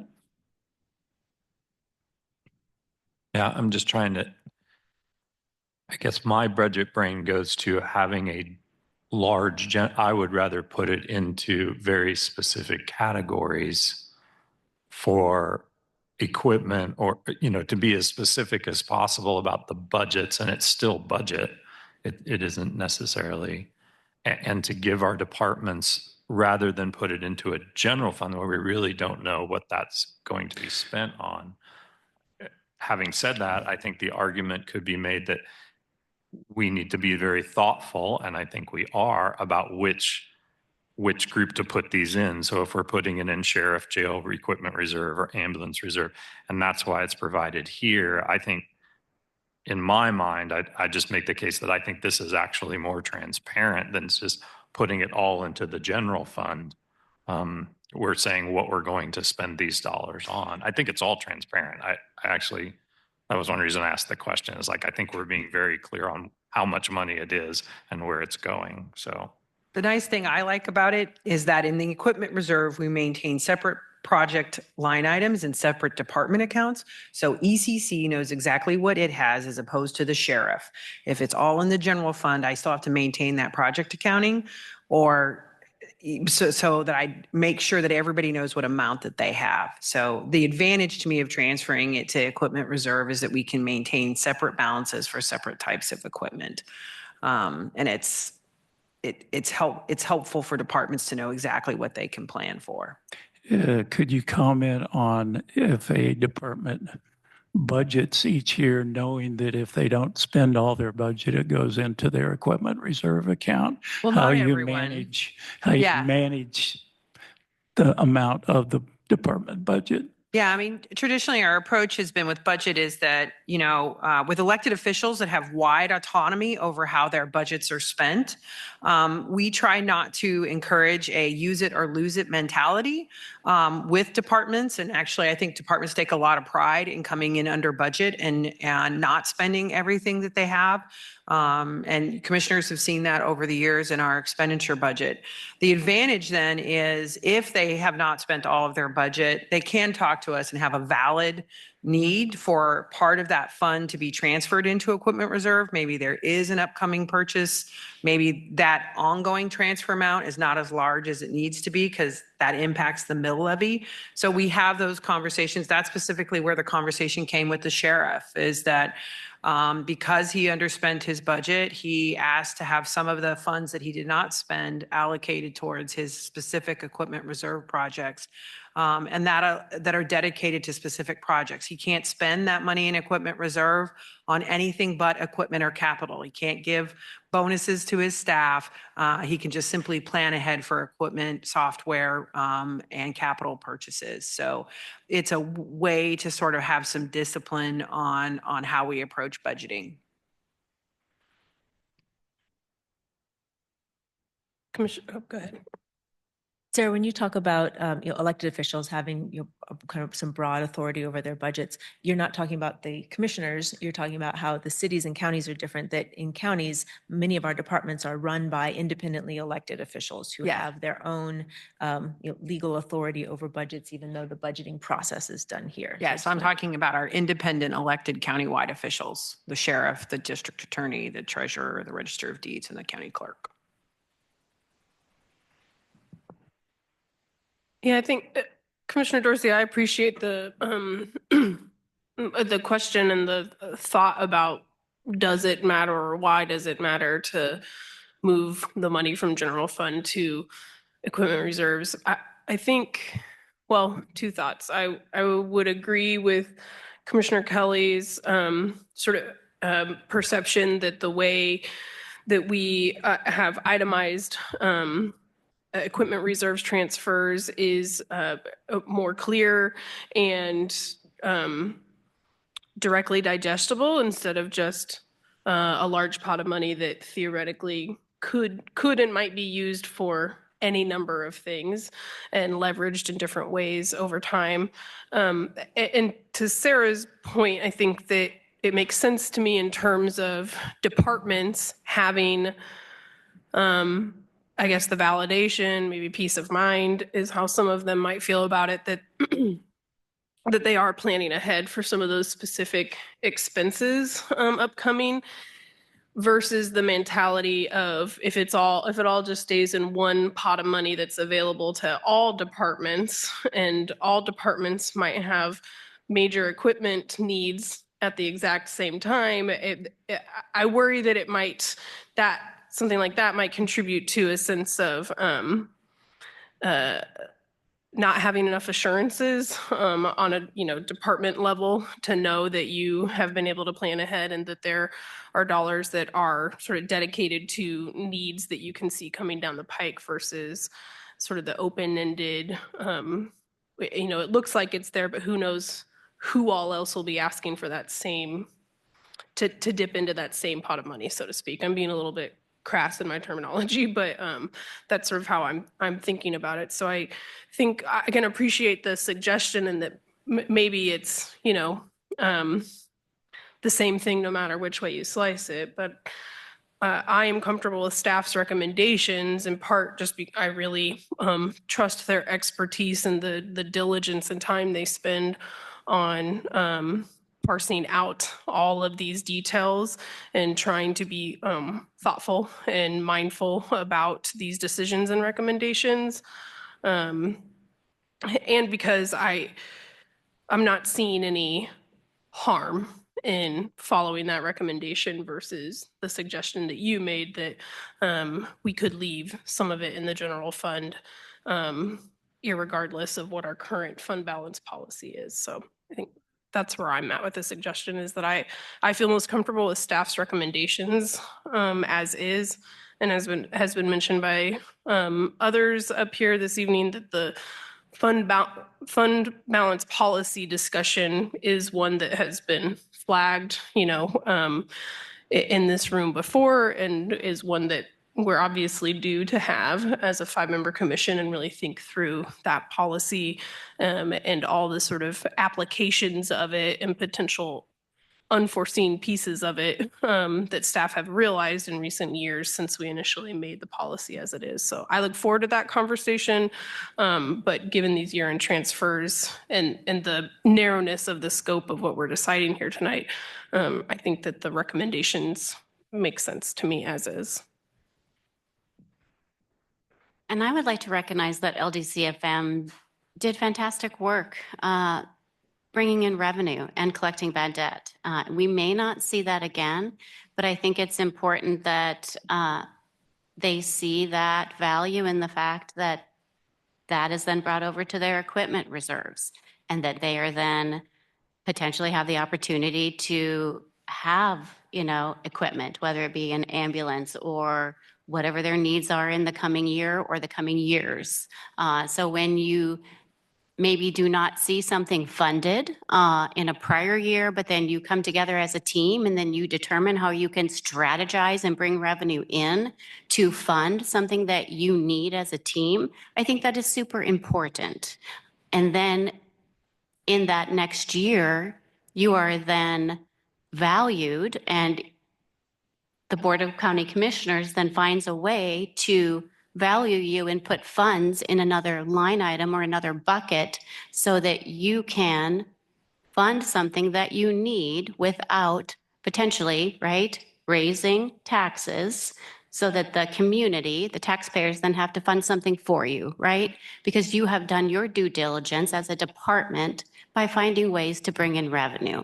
I think that's fantastic. That tells a great story to the community and to the taxpayers that we're all working together as a team to attempt to get something done. So I'm also on board with the staff recommendation. I think the staff has done a phenomenal job of bringing this to us, presenting the story about why we should actually move forward with this. And I appreciate, Commissioner Dorsey, your perspective, but I'm comfortable moving forward. It's like you might be willing to make a motion there, Commissioner Anderson.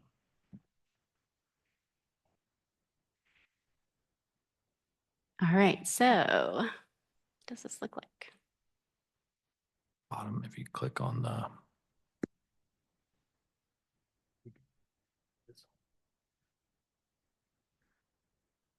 Recommend motion, consider approving year-end transfers and resolution number 25-11, which will close the ambulance fund, special building fund, and the special liability fund pursuant to KSA 79-2958 as authorized in the 2024 budget. I will second that motion to approve. moved and seconded. Any further discussion? All those in favor? There was, sorry, missed that. Yeah, we're just talking about the cancellation of the 3 funds at this point, right? This would be all the transfers because it says approving year-end transfers. So this Oh, is I'm approving sorry, I all of missed that them. part of Yep. the, Mhm. And the resolution. okay. Yep. Any other questions, further discussion? All those in favor say aye. Aye. Opposed? I'm 1/3 no, but I guess that'll be a full no. Yeah. Okay, passes 4-1. All right, let's move on to the next agenda item. Commissioners, I want to check in. We've been here since 5:30. It's 7:21. Would we like to continue or do we need a short break? I'm good to go. Good. Everybody's good. All right, excellent. We'll move on. Item 3.4 is Consolidated Fire District Number 1's 2024 year-end transfer and authorization by resolution to transfer funds to equipment reserves. Hi, Cammie. Good evening, Commissioners. Cammie Owens, Budget Administrator. I am here to, I don't have a PowerPoint for you. Consolidated Fire District Number 1's budget is much smaller. You do have a copy of their budget along with your packet.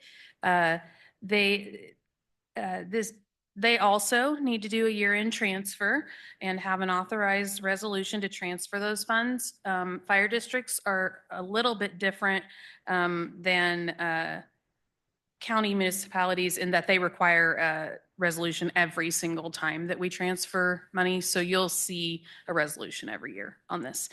They did budget within the budget that you approved for $150,000 to go to equipment reserve.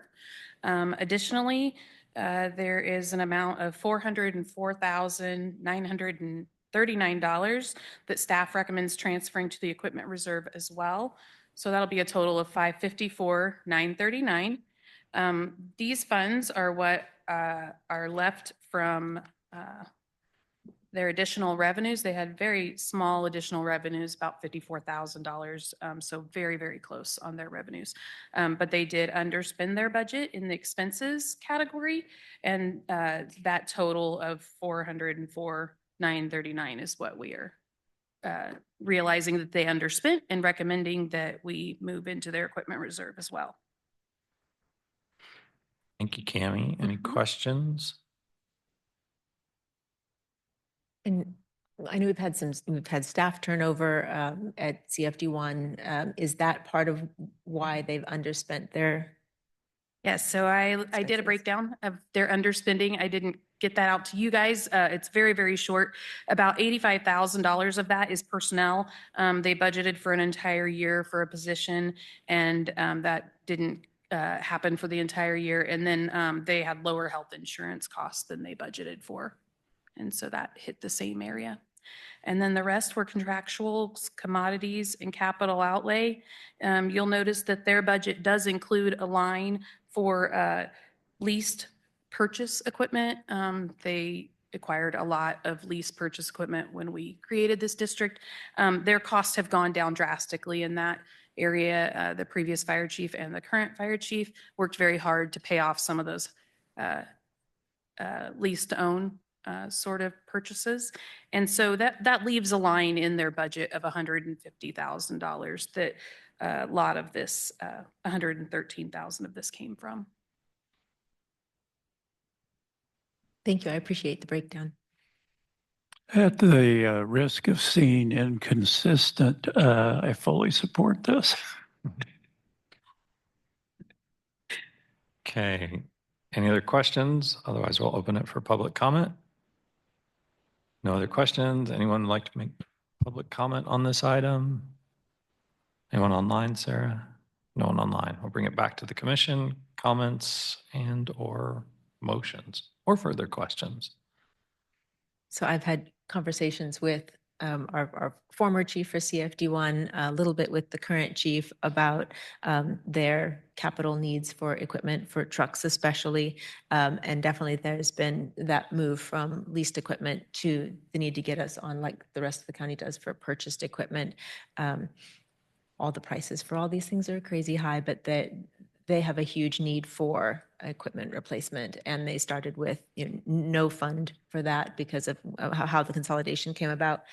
So this is in my mind the appropriate use for that, and I think that chief and staff are working on what an equipment replacement schedule would look like, and I think that that's something that we're likely to hear more about, hopefully before budget time. I believe you will. It's in the works. I'll make a motion to adopt resolution number 25-12 to transfer the 2024 Consolidated Fire District Number 1 budgeted and year-end transfer amount to the Equipment Reserve Fund. I second it. Ooh, a flurry of seconds. Moved and seconded. Any further discussion? All in favor say aye. Aye. Passes 5-0. All right, we're on to our final regular agenda item. Thank you. Commissioners Robert Benecki and John Stibich And John. Wow. are going to update you on kind of our unified command planning for FIFA 26. Turn it over to you, Robert. Thank you, Sarah. Good evening, Commission. I'm Robert Benecki, Director of Emergency Management. We're going to provide an overview of the work and the planning that's going on for FIFA, the events that are going to happen next year. And I'm going to introduce John Stepich to you, our Deputy Director. He hasn't been in front of you yet. And at the same time, I'm going to turn it over to him to give you a presentation on this. And I'll be here to answer and help him with any questions. All right. Thank you, Robert, and thank you, Commission. I do have a presentation I'd like to present using sharing my screen on Zoom, if that's possible.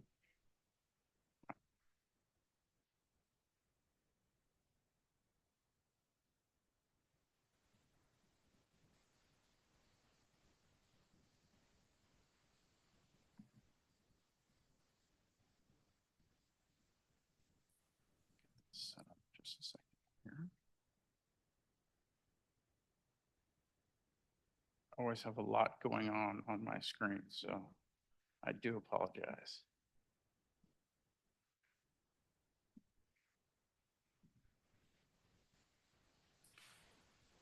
Okay, so again, my name is John Stepich, Deputy Emergency Management Director here for Douglas County. For anybody who was not already aware, the World Cup is coming to North America in 2026. As far as the scope and geographic scale, this is one of the largest World Cup tournaments in history, as it will span all of North America, with games being held in the United States, Canada, and Mexico.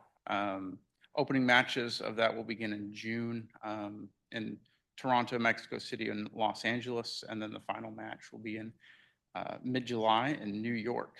Kansas City, Missouri is going to be host to 6 of those matches at Arrowhead Stadium, spanning from mid-June to mid-July as well. In addition to that, they will be having a multi-week FIFA-sanctioned Fan Fest at Liberty Memorial, downtown Kansas City. An estimated 25,000 people coming through that event per day, lasting, again, several weeks. During those times, so you'll see there's at least a few days in between each match. This is also unique to this World Cup, as usually there's matches being held for a much shorter period of time, very close together, just because North America is very large and some Europeans may not be used to that. They've allowed more travel days between matches. We expect that as people come into the Kansas City area, they may use some of those extra days to expand out in the surrounding areas, coming to Lawrence, coming to other areas, to see what we have going on, or even just to stay here, commute into Kansas City. So we're expecting a lot of that Kansas City overflow of fans coming into Douglas County and into Lawrence. In addition to that, there will be 48 teams playing in the tournament. And as of right now, there have been 50 potential base camp sites identified across the continent. These base camp sites are going to be where these teams come from, whatever country they are from. They're going to live here, they're going to train here, they're going to practice here, and then leave from here when they go to their games anywhere across the continent. Rock Chalk Park is one of those 50 selected sites at this time. There are 2 others in the Kansas City metro area for the Sporting KC's facilities and the KC Currents facilities in Riverside. I will say that site visits have started. So teams, federations from around the world have already been coming to Lawrence and other places in the country to see our community, to see Rock Chalk Park. Those are, of course, confidential. I don't even know who they are. KU Athletics is liaising with FIFA on those. They're keeping that close to the vest, as they should. But when that team comes in, we're not expecting just the team. We're expecting their coaches, their staff, their fans, media, dignitaries from foreign countries. A lot of people, 10 to 20,000 people coming into Lawrence and staying for potentially as long as that team is in the tournament, which could be a very long time if they're a very good team. When are we going to know who's going to be here, if anybody? It could be January. 32 teams are going to be announced to be in the tournament and where they're going to be located in January. 16 additional teams are going to be announced in March. So it's a very short turnaround time to know who's coming before they might be here.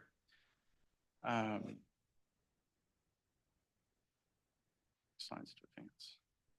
So what are we doing about it here in Douglas County? So this is going to present a lot of opportunities and challenges for us. To try and take advantage of those opportunities and address those challenges, we have created what's called a unified command. Now, we use a unified command, or the incident command system, pretty regularly in emergency management to help deal with large incidents and disasters, but also large events. Lawrence is no stranger to large events, with sporting events. We have a basketball team up on the hill that's pretty good, that sometimes creates large events downtown. So we have a lot of practice doing this. What the incident command system allows us to do is to bring a lot of different stakeholders, a lot of different agencies together under a common organization, under a common goal to share resources, share information, and make our preparedness and our response more effective. A couple things that went into our planning for what our unified command looks like. So FIFA did put out a safety and security concept guiding document towards the end of last year that includes 18 areas that they want local communities hosting their events to focus on. I won't read the whole list, but things that might look familiar: emergency preparedness, intelligence, threat analysis, health and medical, physical security, integrating private security and law enforcement,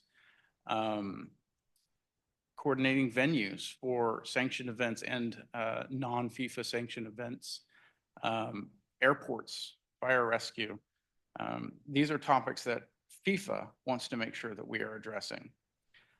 In addition to that, within emergency management, FEMA has created a doctrine called the Community Lifelines, which we've started to implement at the state level and now here at the local level, which is just a way to categorize the different things that make our community function.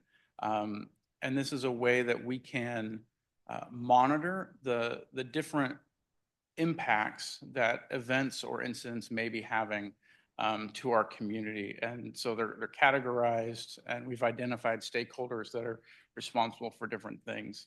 So we've blended kind of these two different doctrines together to create our unified command organization.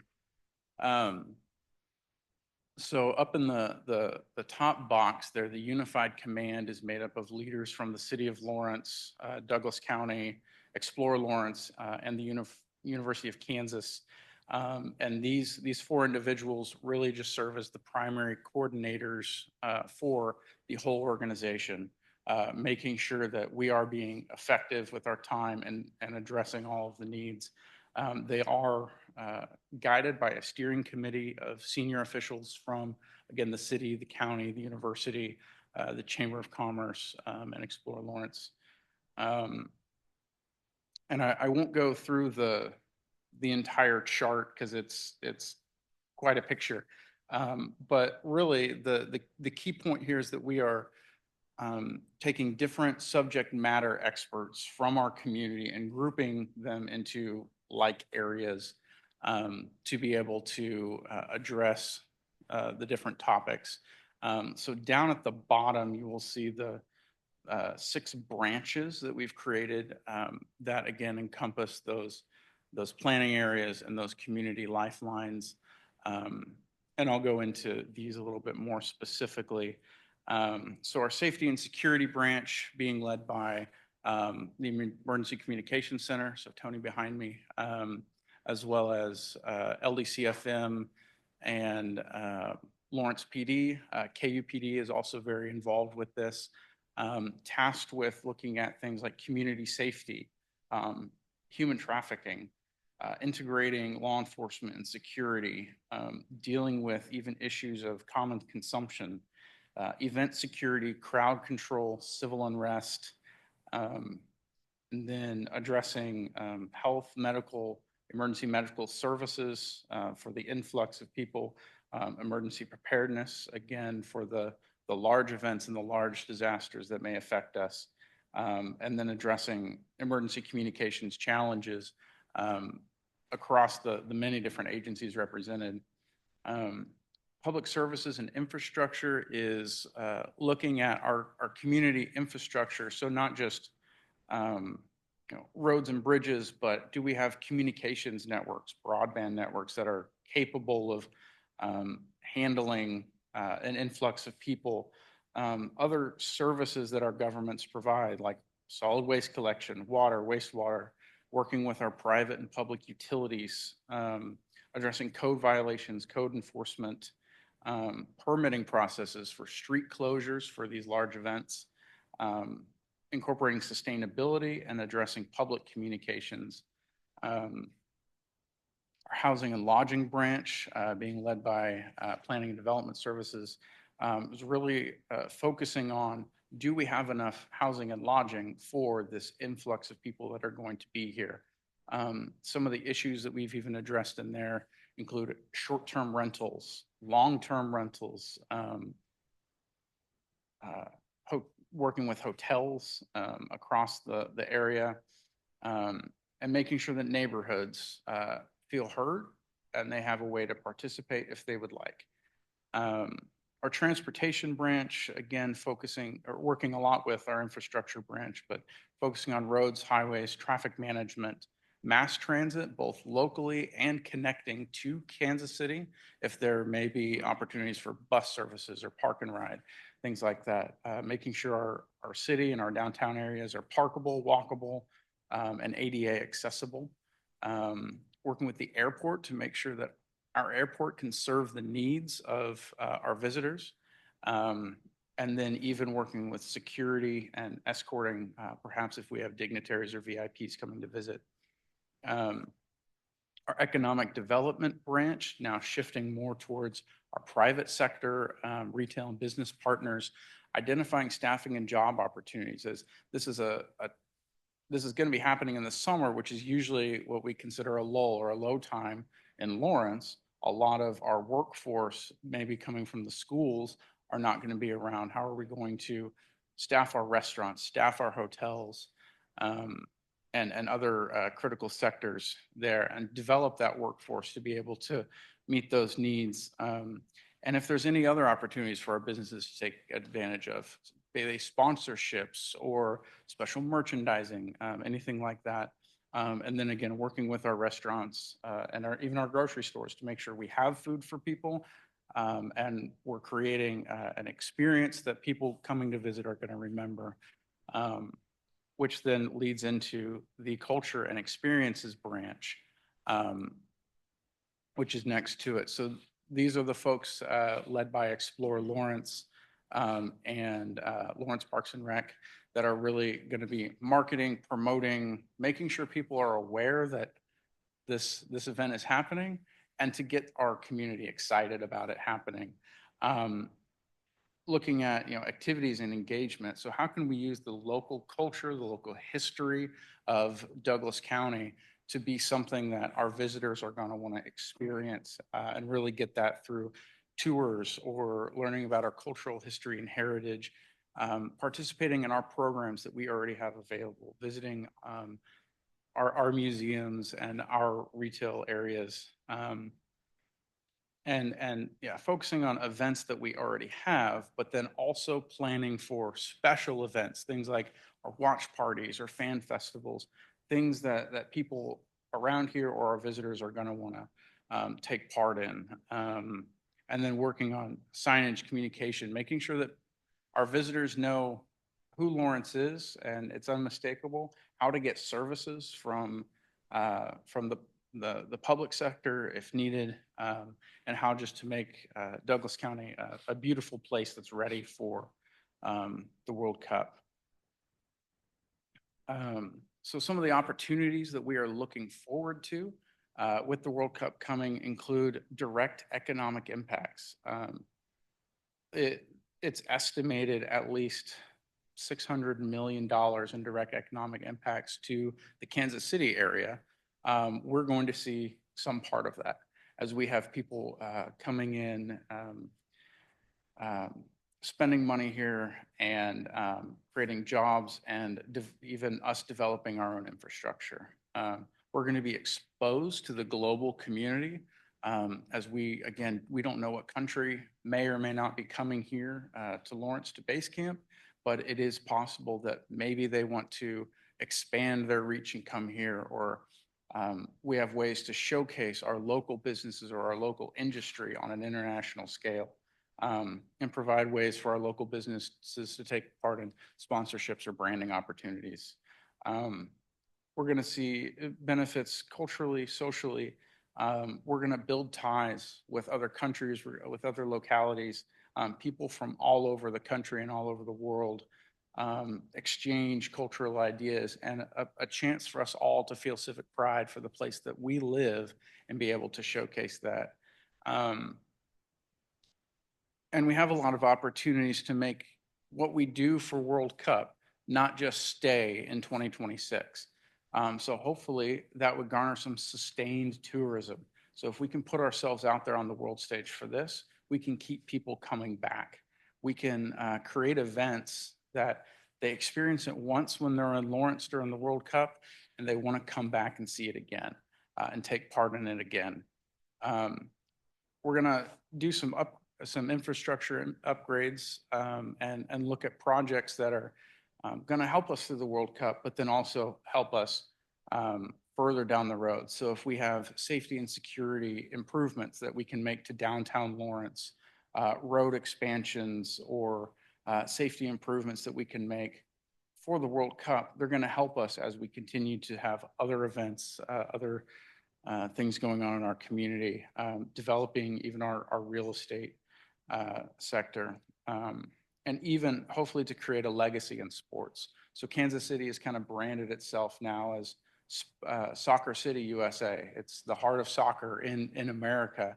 What can we do in Lawrence that can showcase us as a destination for sports so that people will want to come visit us, come bring their tournaments, come bring their leagues here, especially involving our youth, sports programs that can really help our youth here in Douglas County. Now, we want to take advantage of these opportunities, but we also recognize that it is not without its challenges. We are estimating, I don't have specific numbers in front of me, but we are estimating a lot of money that, at least in the public safety sector, are going to have to invest in just overtime alone to handle events, to handle security at Rock Chalk Park, to handle just an increased call volume when we usually expect it to be a little bit quieter here in Lawrence. Now, the state of Kansas has allocated $28 million to go to KC26, which is the organization that is liaisoning specifically with FIFA for the Kansas City metro area. The state of Missouri has also provided a large sum for that as well. The concern that we've had locally is, do we have access to any of those funds to try and help us to help our agencies deal with this influx? We're going to hopefully see a lot of tax increase, but that's not going to help us pay for it up front. So Little Government Relations, which is a group that the county works with a lot to help work with our legislatures, they have been working on behalf of the county and on behalf of the Unified Command Organization, talking with the governor's office, talking with legislatures.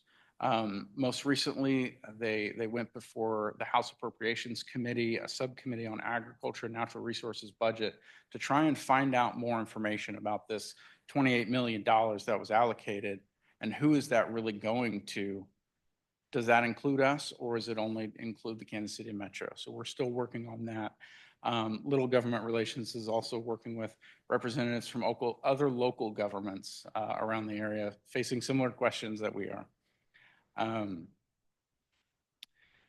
We know we're going to have a lot of challenges around safety and security. Again, we're no stranger to large events going on in our community, which means we also know the risks that are associated with thousands of people in a relatively small area. And so we know that the largest portion of our budget locally and of what FIFA is spending is going towards safety and security. Some of the specific things that we're working on there, again, we talked about just overtime budgets alone for our law enforcement officers and our paramedics and firefighters are going to be a significant portion of that cost.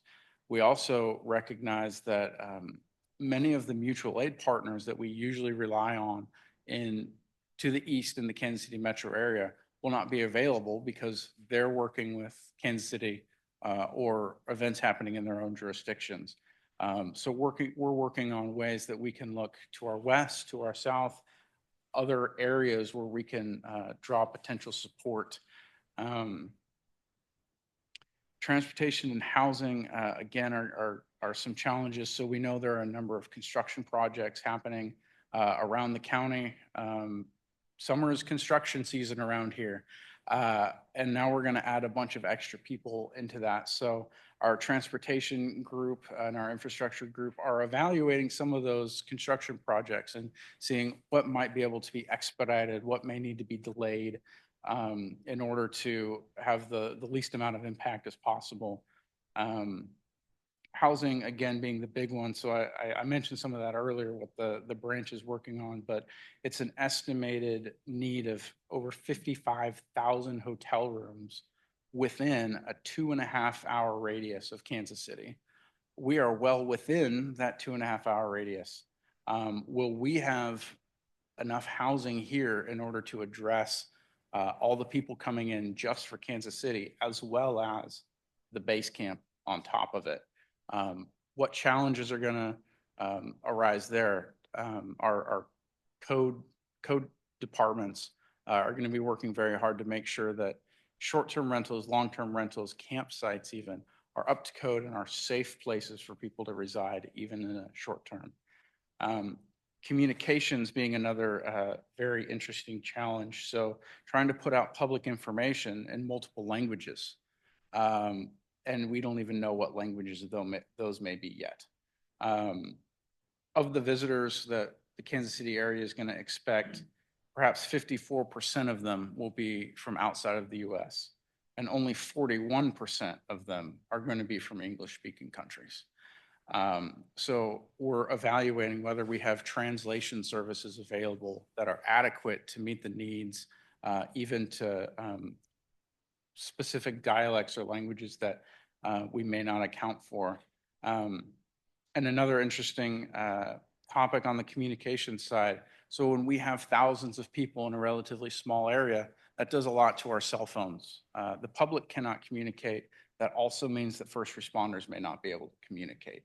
Now, a solution to that is usually the cell phone companies will bring in a mobile cellular tower, set it up, and help alleviate some of that. But if not coordinated properly, that can affect our public safety communications, our radio systems as well.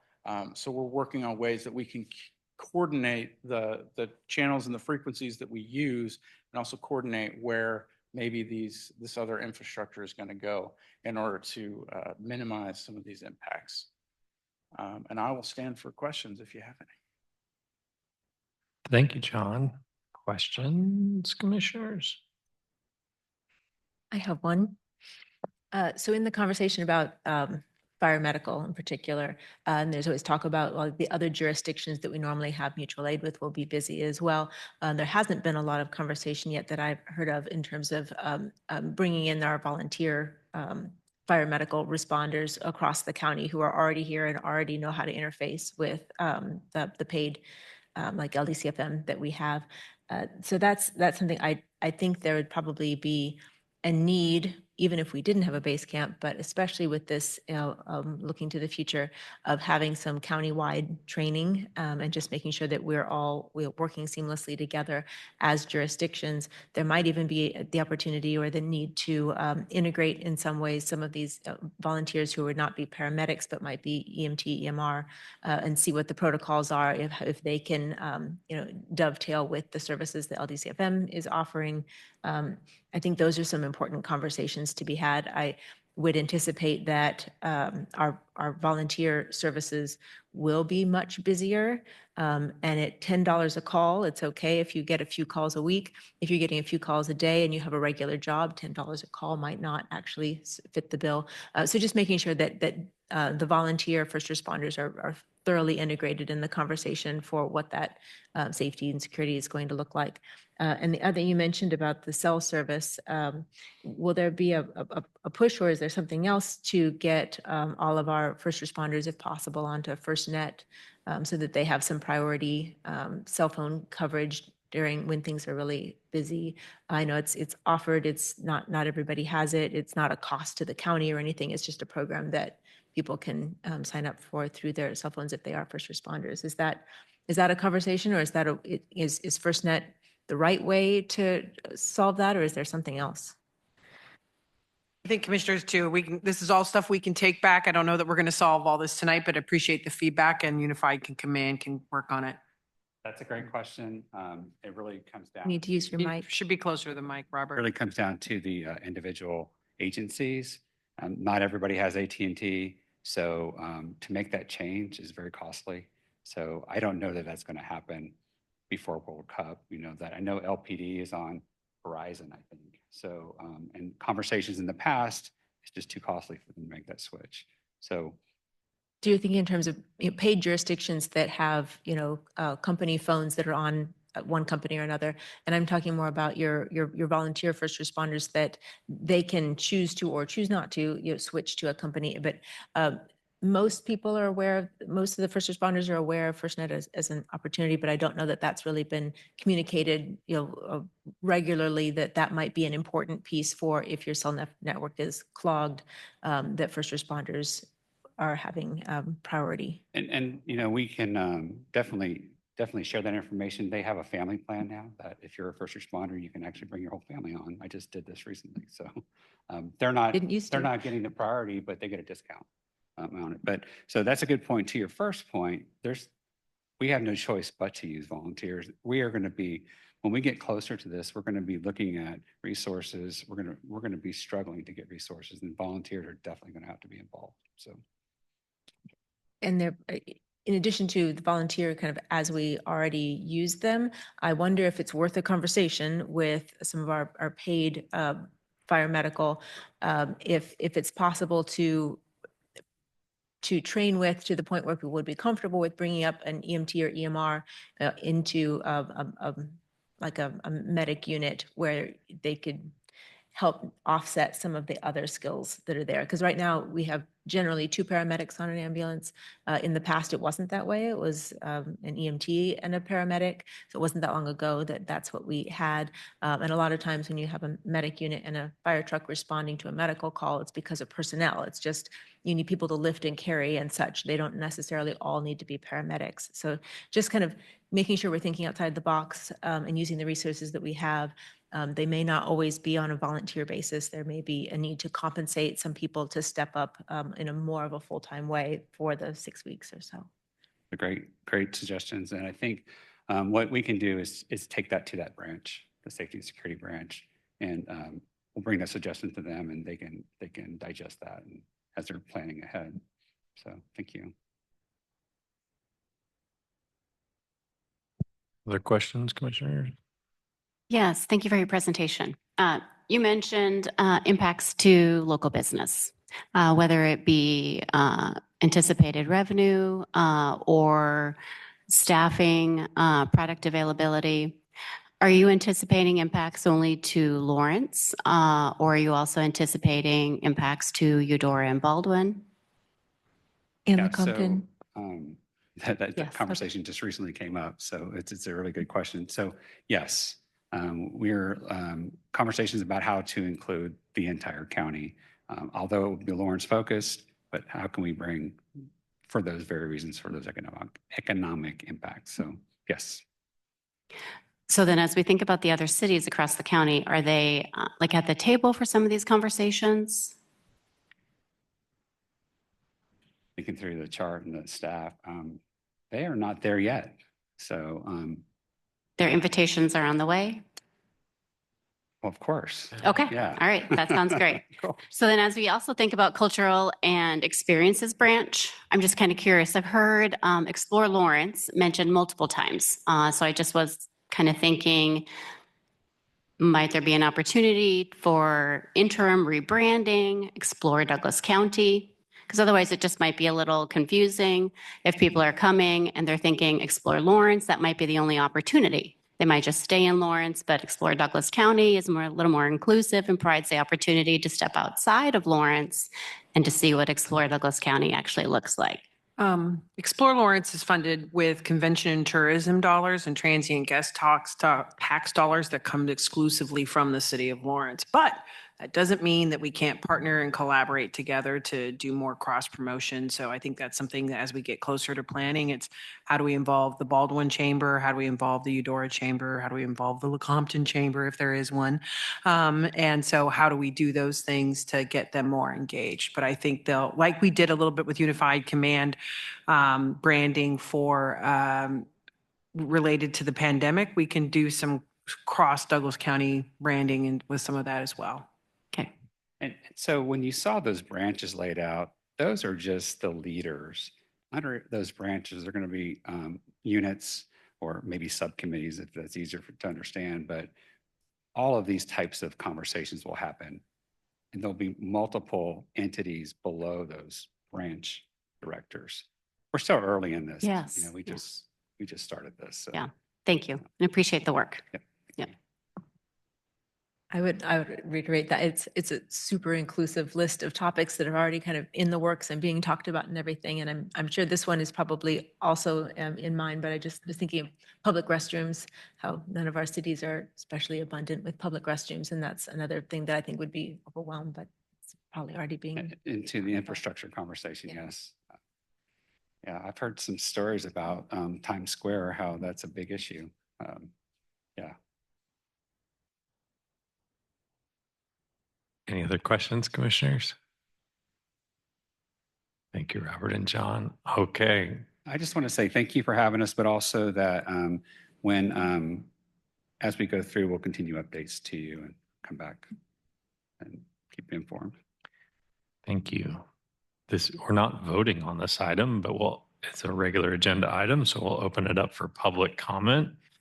Anybody here at the courthouse want to make public comment on this? Being none. Sarah, anyone online? All right. Anything else? I'll just comment. I really appreciate the depth of detail that has already been established so early on. So I just want to really acknowledge that. Like I love emergency preparedness. So these kind of like really thoughtful planning processes are really interesting to me. So I just appreciate all the work that's already gone into laying a good foundation and thinking through all of the potential opportunities and challenges. So thanks for being so thorough with us and for thinking about all the nooks and crannies of our community and its services and how this can be a cool thing and we can mitigate all the potential issues that might come with it too. So thanks for that. I really appreciate this, a lot going on here. And so we're glad for the update. You know, we'd heard little bits and pieces, but I know that there'll be a lot more conversations. So thank you for being in them. Thank you both. John, congratulations on your new position and way to go on your first presentation to the County Commission. So we're glad to have you. All right. With that, we will move on to, we'll move off of our general agenda items and go to appointments. Commissioners, I know we do have a couple of appointments. I want to draw your attention first to the Lawrence Douglas County Planning Commission. The current chair, Prashant Duver, is up for reappointment. Do we want more time on that one? Do we want to discuss it? What would we like to do? I've been very happy with Commissioner DeVere's work there, and he's been a great addition. It's also great to have a voice from west of Lecompton. I'm a fan, so I'm happy to make a motion if people are ready. Check if everybody's ready. Is everybody okay with making that appointment? I'm saying yes. And I will also second that Prashant has done an excellent job as a commissioner. He wasn't elected chair without reason, so he's done a really nice job. I move to reappoint Commissioner Prashant Devore to the Lawrence Douglas County Planning Commission. Second. All those in favor say aye. Aye. Aye. Congratulations. We also have an appointment for Samantha Arredondo. This is for the Lawrence Douglas County Public Health Board. I want to check in with commissioners. It was attached in Sarah's update was a letter from Erica Hill on this one. Yes. And just wanted to see if we wanted more time. Samantha is from Eudora, so I want to check in with Commissioner Dorsey if you know Samantha. I'm ready. Okay. He's ready. Let's do it. Thank you for making notes. I forgot to highlight that one. Haven't had a chance to reach out and have a conversation, but I know there's been a lot of excitement about bringing a Eudora voice onto the board. Yeah, I think that would be great. Who's going to make the nomination? Or did somebody want more time? Did you want more time? No, I didn't want my time. I just forgot to make notes, so I don't have that person's name right in front of me. Okay. So I'll make a motion to appoint Samantha Arredondo to the Lawrence Douglas County Public Health Board. Second. Been seconded. Any further discussion? All those in favor say aye. Aye. Aye. Opposed? Okay, just checking. Passes 5-0. The other ones that we have one for the Housing Authority. Her appointment, this is Marielle, goes through May. I don't know if we want to reappoint her now. She's great. Go ahead. She is great, but I think we probably need more time and information. I'm not sure she's Okay. in a position to be reappointed. Okay, and then the other ones we have, the only other one is our Treatment and Recovery Center Advisory Board. And we have 5 positions that all expire at the end of March and all are eligible for reappointment. Do we know if they all want to be reappointed? I'll verify with that team and make sure they're all interested in being reappointed. Okay, so maybe we'll hold off on the other 3 commissioners if that's okay, since we have a little bit of time on those.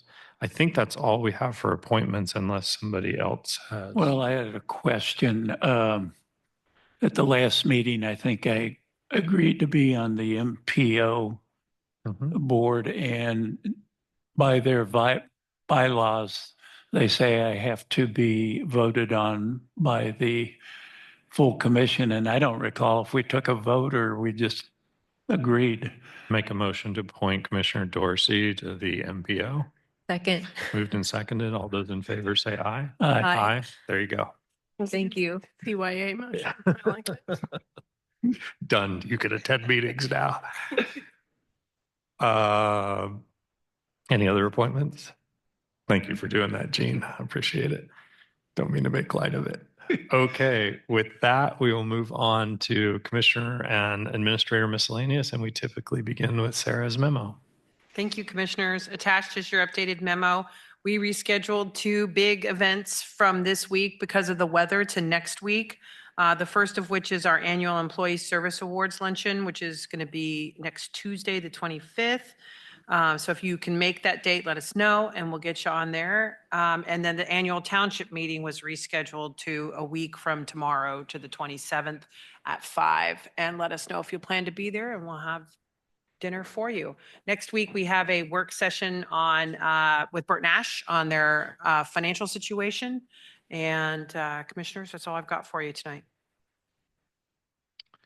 Thank you. Commissioners, I know we have all seen a lot happening on the federal level, and I wanted to have a little bit of a discussion about what, if anything, we here as a commission. I feel strongly that there are many ways that the decisions that are being made in Washington are going to impact Douglas County. They already have. We have people who have lost their jobs, and just wanted to have a bit of a discussion. What type of response, if any, like I said, we would like to have from the commission.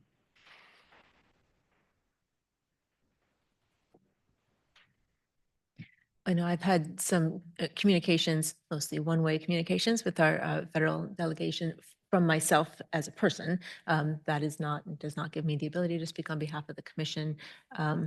Those are kind of case-by-case issues. If there's a larger conversation, I think that might be where the commission maybe wants to weigh in. Yeah, I appreciate the conversation. I think, I would share, I too have been making direct contact and pleas with Congress people as a constituent, but I have absolutely named myself as a commissioner. I believe like that's each elected person's right to do, to you leverage that and to identify. I mean, for me, it was very much about, relating to trying to relate to people as elected officials and the oaths of office that we've taken. So I think, I guess I would just share that I fully intend to continue individually thinking of ways, both in terms of reaching out to Congress people and thinking about if there are any advocacy avenues for us as a commission. So far, I don't feel clear on what that might be in an effective way, but I appreciate the conversation prompt. And then otherwise, what I've really been primarily focused on and trying to sort of I guess, workshop in my own brain and would be helpful to hear fellow commissioners' thoughts about this is how we show up for our community in response to that. And that's where I hope for our focus in particular to be one, because I feel like it's tangibly what we can think about actually what types of action steps might be possible to do to support both entities and individual residents, you know, in our community who are feeling this impact, and what does that look like? What could it look like? You know, I suppose sending signals of solidarity and support to those institutions, such as Haskell taking a significant hit to their staff and faculty, or to some of the community partners that we fund that, depending on how many of these things shake out, could see a significant loss of most of, if not the entirety of their budget. And so, and thinking about the partners that are that exist because of federal departments such as our housing authority, and that is an example of something that, depending on how things go in the long term, you know, could experience a significant impact.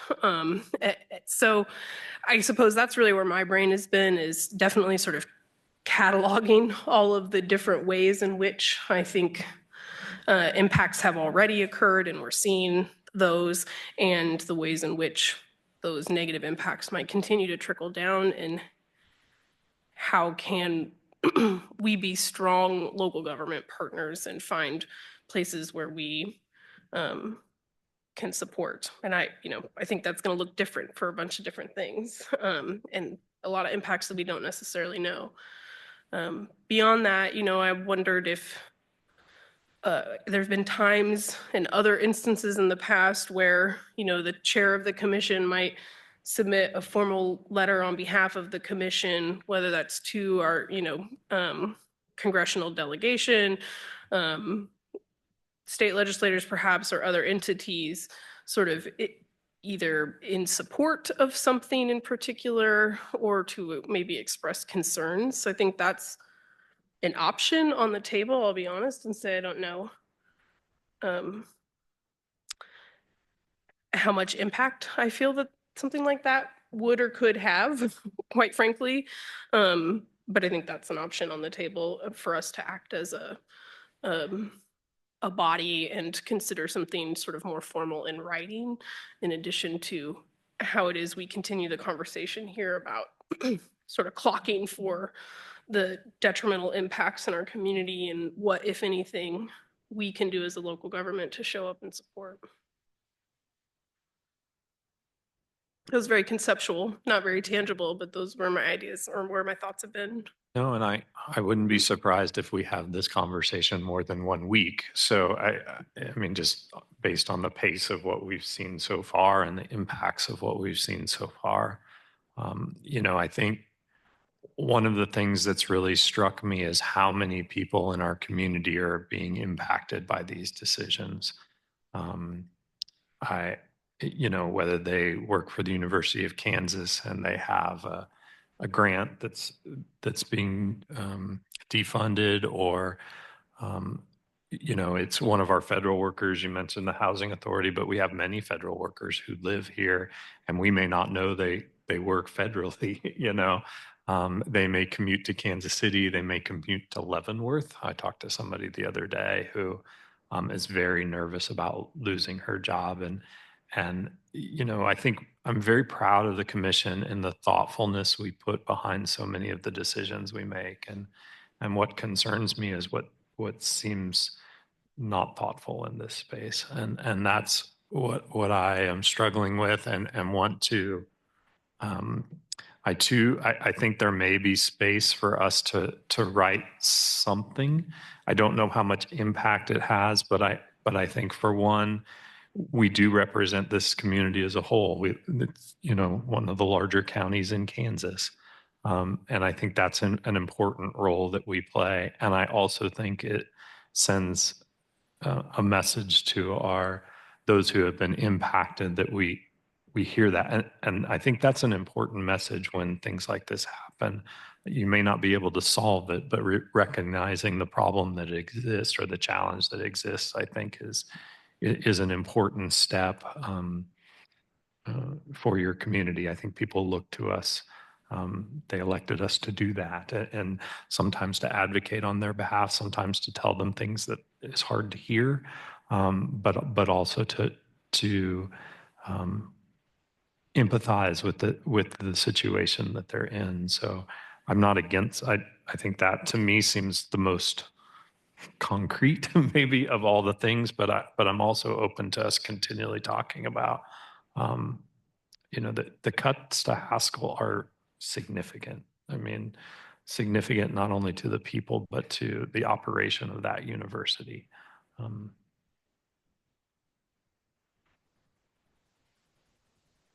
And I also think we could have far-reaching implications as we look to some of the changes that we could see coming, as we look to pharmaceutical changes, as we look to changes around vaccinations. And we have a lot of remote workers since COVID. And so we could see a lot of healthcare workers that could have their jobs changed. We could have a lot of individuals that do currently work for pharmaceuticals, right, that are currently working here, that are research-based, grant-based, individuals that have very well-paying positions, and they do a lot of travel, right, but they live here.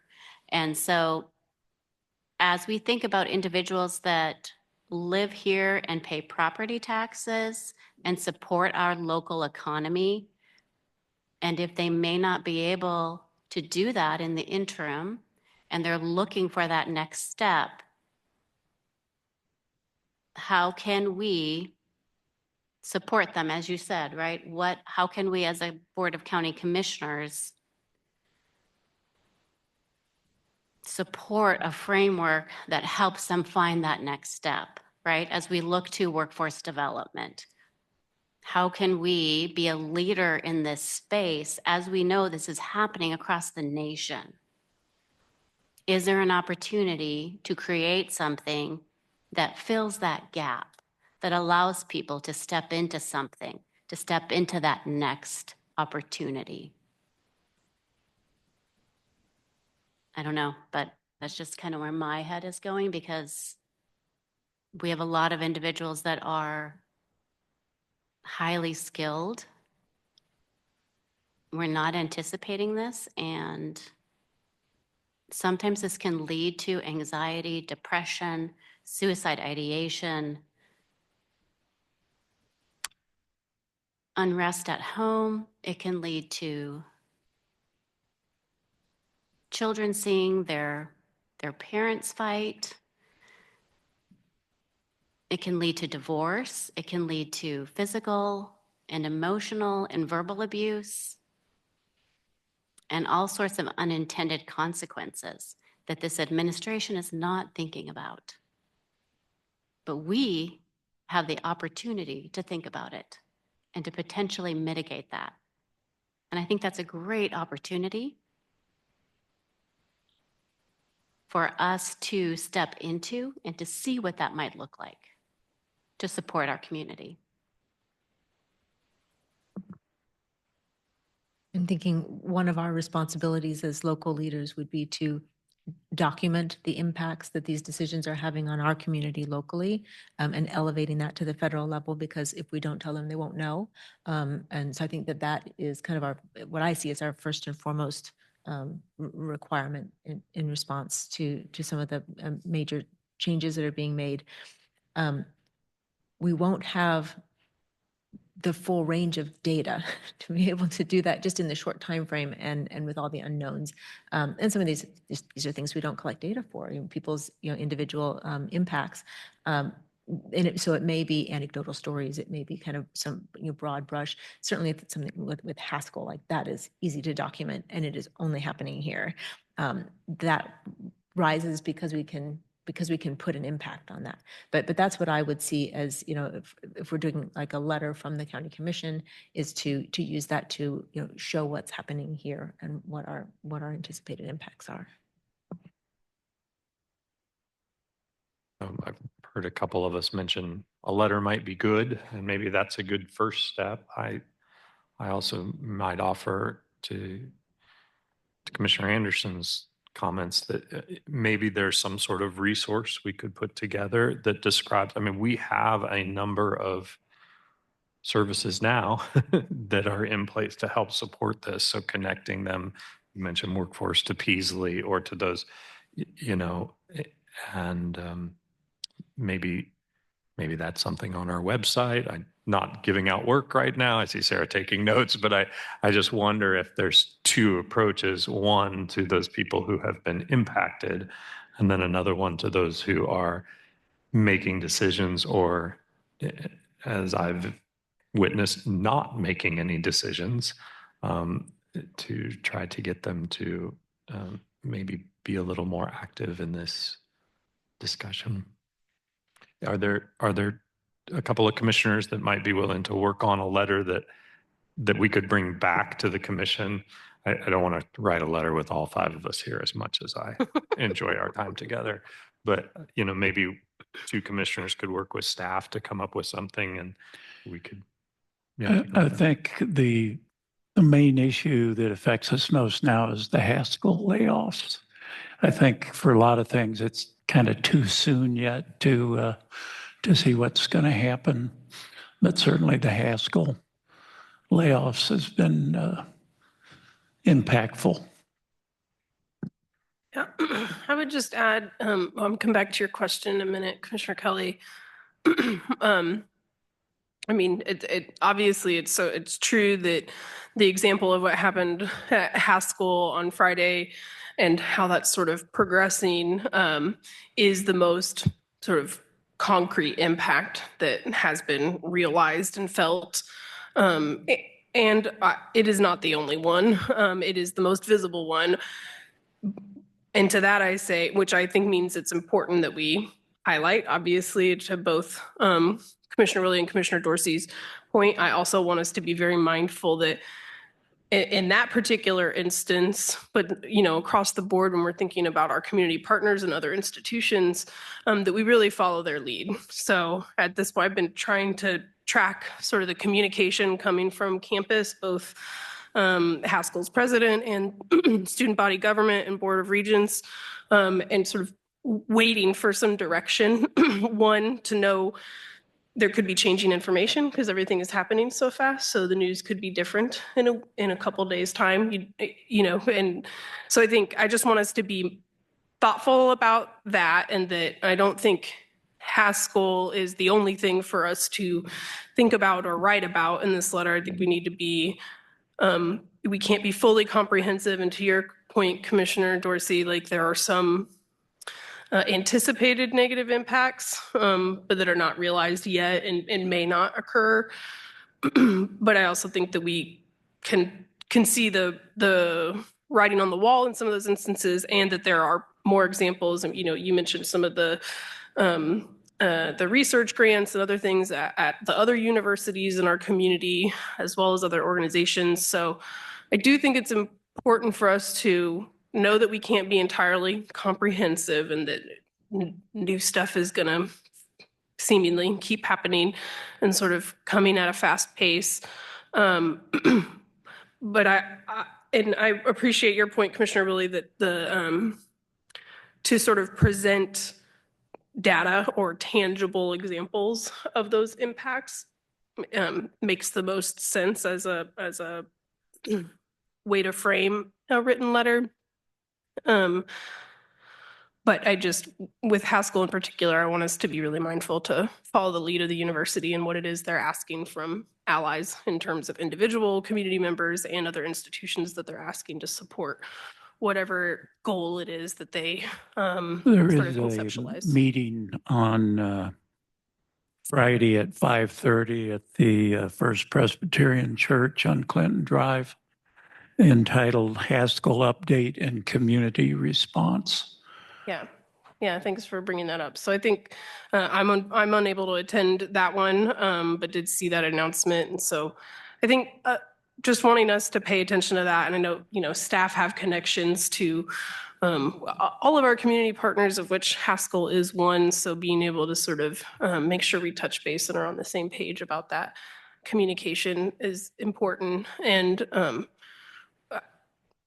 Chair Kelly, I would be happy to work with you if you're interested in trying to put some ideas together and draft something that then staff can help sort of share with other commissioners, or we can bring back for some discussion.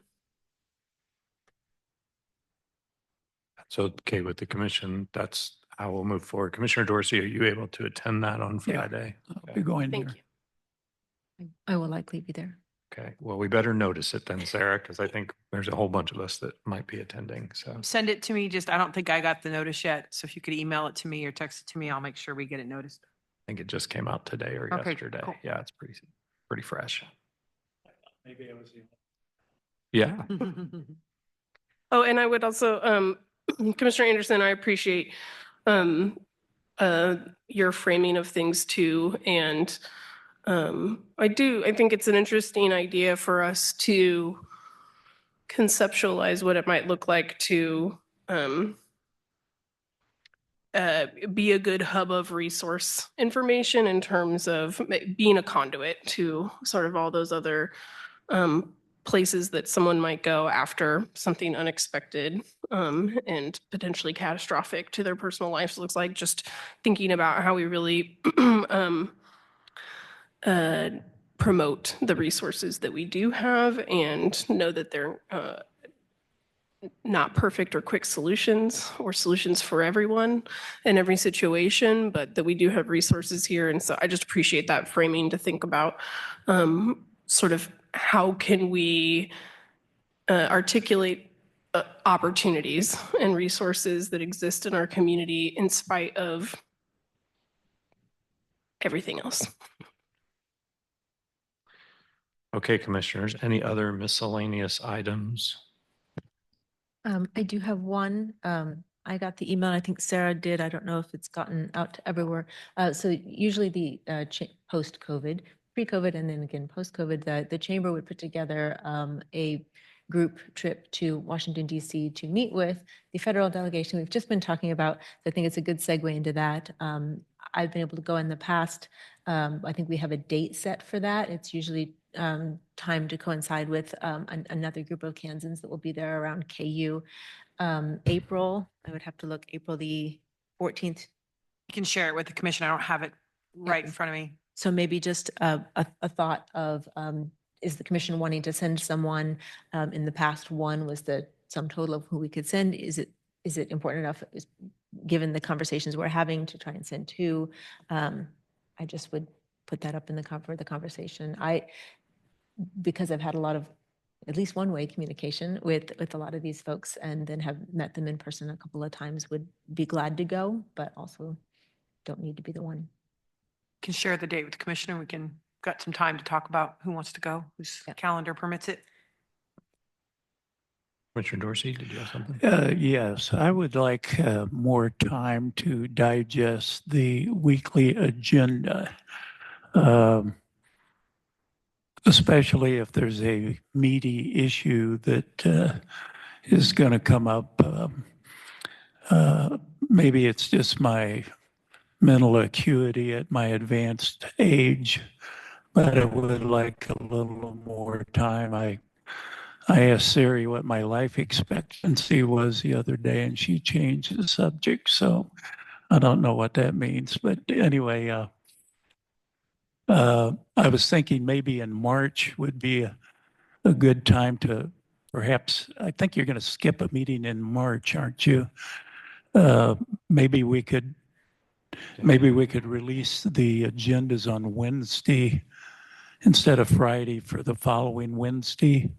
And you could implement that on the week that we're skipping. I wonder, Sarah, I know we have talked about this before. This isn't the first time we've talked about it. I wonder if it's something that you could sort of give us a bit of a rundown of what the impacts would be, like if we put it on this day, maybe even a couple department chairs sort of weigh in on where that is and what that is and get some feedback from your team. I really feel like it's always going to be helpful to have more time. And I think there are probably some things that Sarah is aware of that probably we're not, on working with staff to get them, to get those PowerPoints and those enclosures to the packet on time. And so I don't know if that's a work session. So I want to leave that up to you on how you think the best way is to give that us the information, because I hear what Jean is saying, what Commissioner Dorsey is saying. I think all of us would love more time, but I want to understand the other impacts on that as well. And I don't work with your staff all the time to know what that is. I think that's something I could certainly talk to staff about, like what would be the impacts of that if we did push back the date, if it was just a couple more days, and so I'd like some time to talk to them about that. Maybe, I don't know that it needs to be a full work session. I think it's something either, if you guys trust me to sort of figure out that piece of it, bring it back on an upcoming miscellaneous, or if we need a more full discussion about it, schedule that as well. But I'd like to, I've tried hard to not amend the agenda with last minute items. We used to do that a lot, and I'm trying really hard not to. I just want to make sure that, we've got bids that need to be accepted and contracts have to be passed. And I just want to make sure that we're not going to negatively impact that, and how the commission feels about if something has to get added a little more last minute. So I wanted some opportunities to talk to staff and think through that, but I'd be glad to do that and bring it back to the commission soon. Okay, Commissioner Dorsey. Okay, good. Would just throw a piece out that I don't want two agendas going at the same time. So I wouldn't want to be coming to a Wednesday meeting and getting comments on two different things, or trying to be prepared on two different things. I think that would be far more confusing. So you can't back it up too much further before the one meeting overlaps the other. I think the way the city manages that is that they only meet every other week. So then there's more time, to have, you can have those materials for a longer period of time without overlapping another meeting. And I think it's been pretty important that we meet regularly and keep projects moving forward. So I just throw those thoughts out also, but it's, I know for planning items that we know are coming down, it's always nice to have, and Sarah's been working with the planning and development staff to get us a heads up so we can go ahead and watch the meetings. And I do get an email with the agendas for the planning commission so that I can kind of keep an eye out for county items. And that gives me, that's one piece of the puzzle I can attend to before it hits our agenda. But certainly it's kind of a lifestyle adjustment to this is now your weekend of digesting packets. And I think our staff's been pretty phenomenal about letting me bother them on a Saturday with questions and other things like that. So trying to be, fully prepared for the weekly session that I have for my bigger questions. But if some of those I feel like I need more time, I will bug on a weekend. And you always can move an item. You always have the ability that if we put something on an agenda and you need more time, we can always table it and move it out too. So we can do that more if we need to, but I'll look into it and I'll get something back to you. Thank you. Anything else, commissioners? All right, we are adjourned.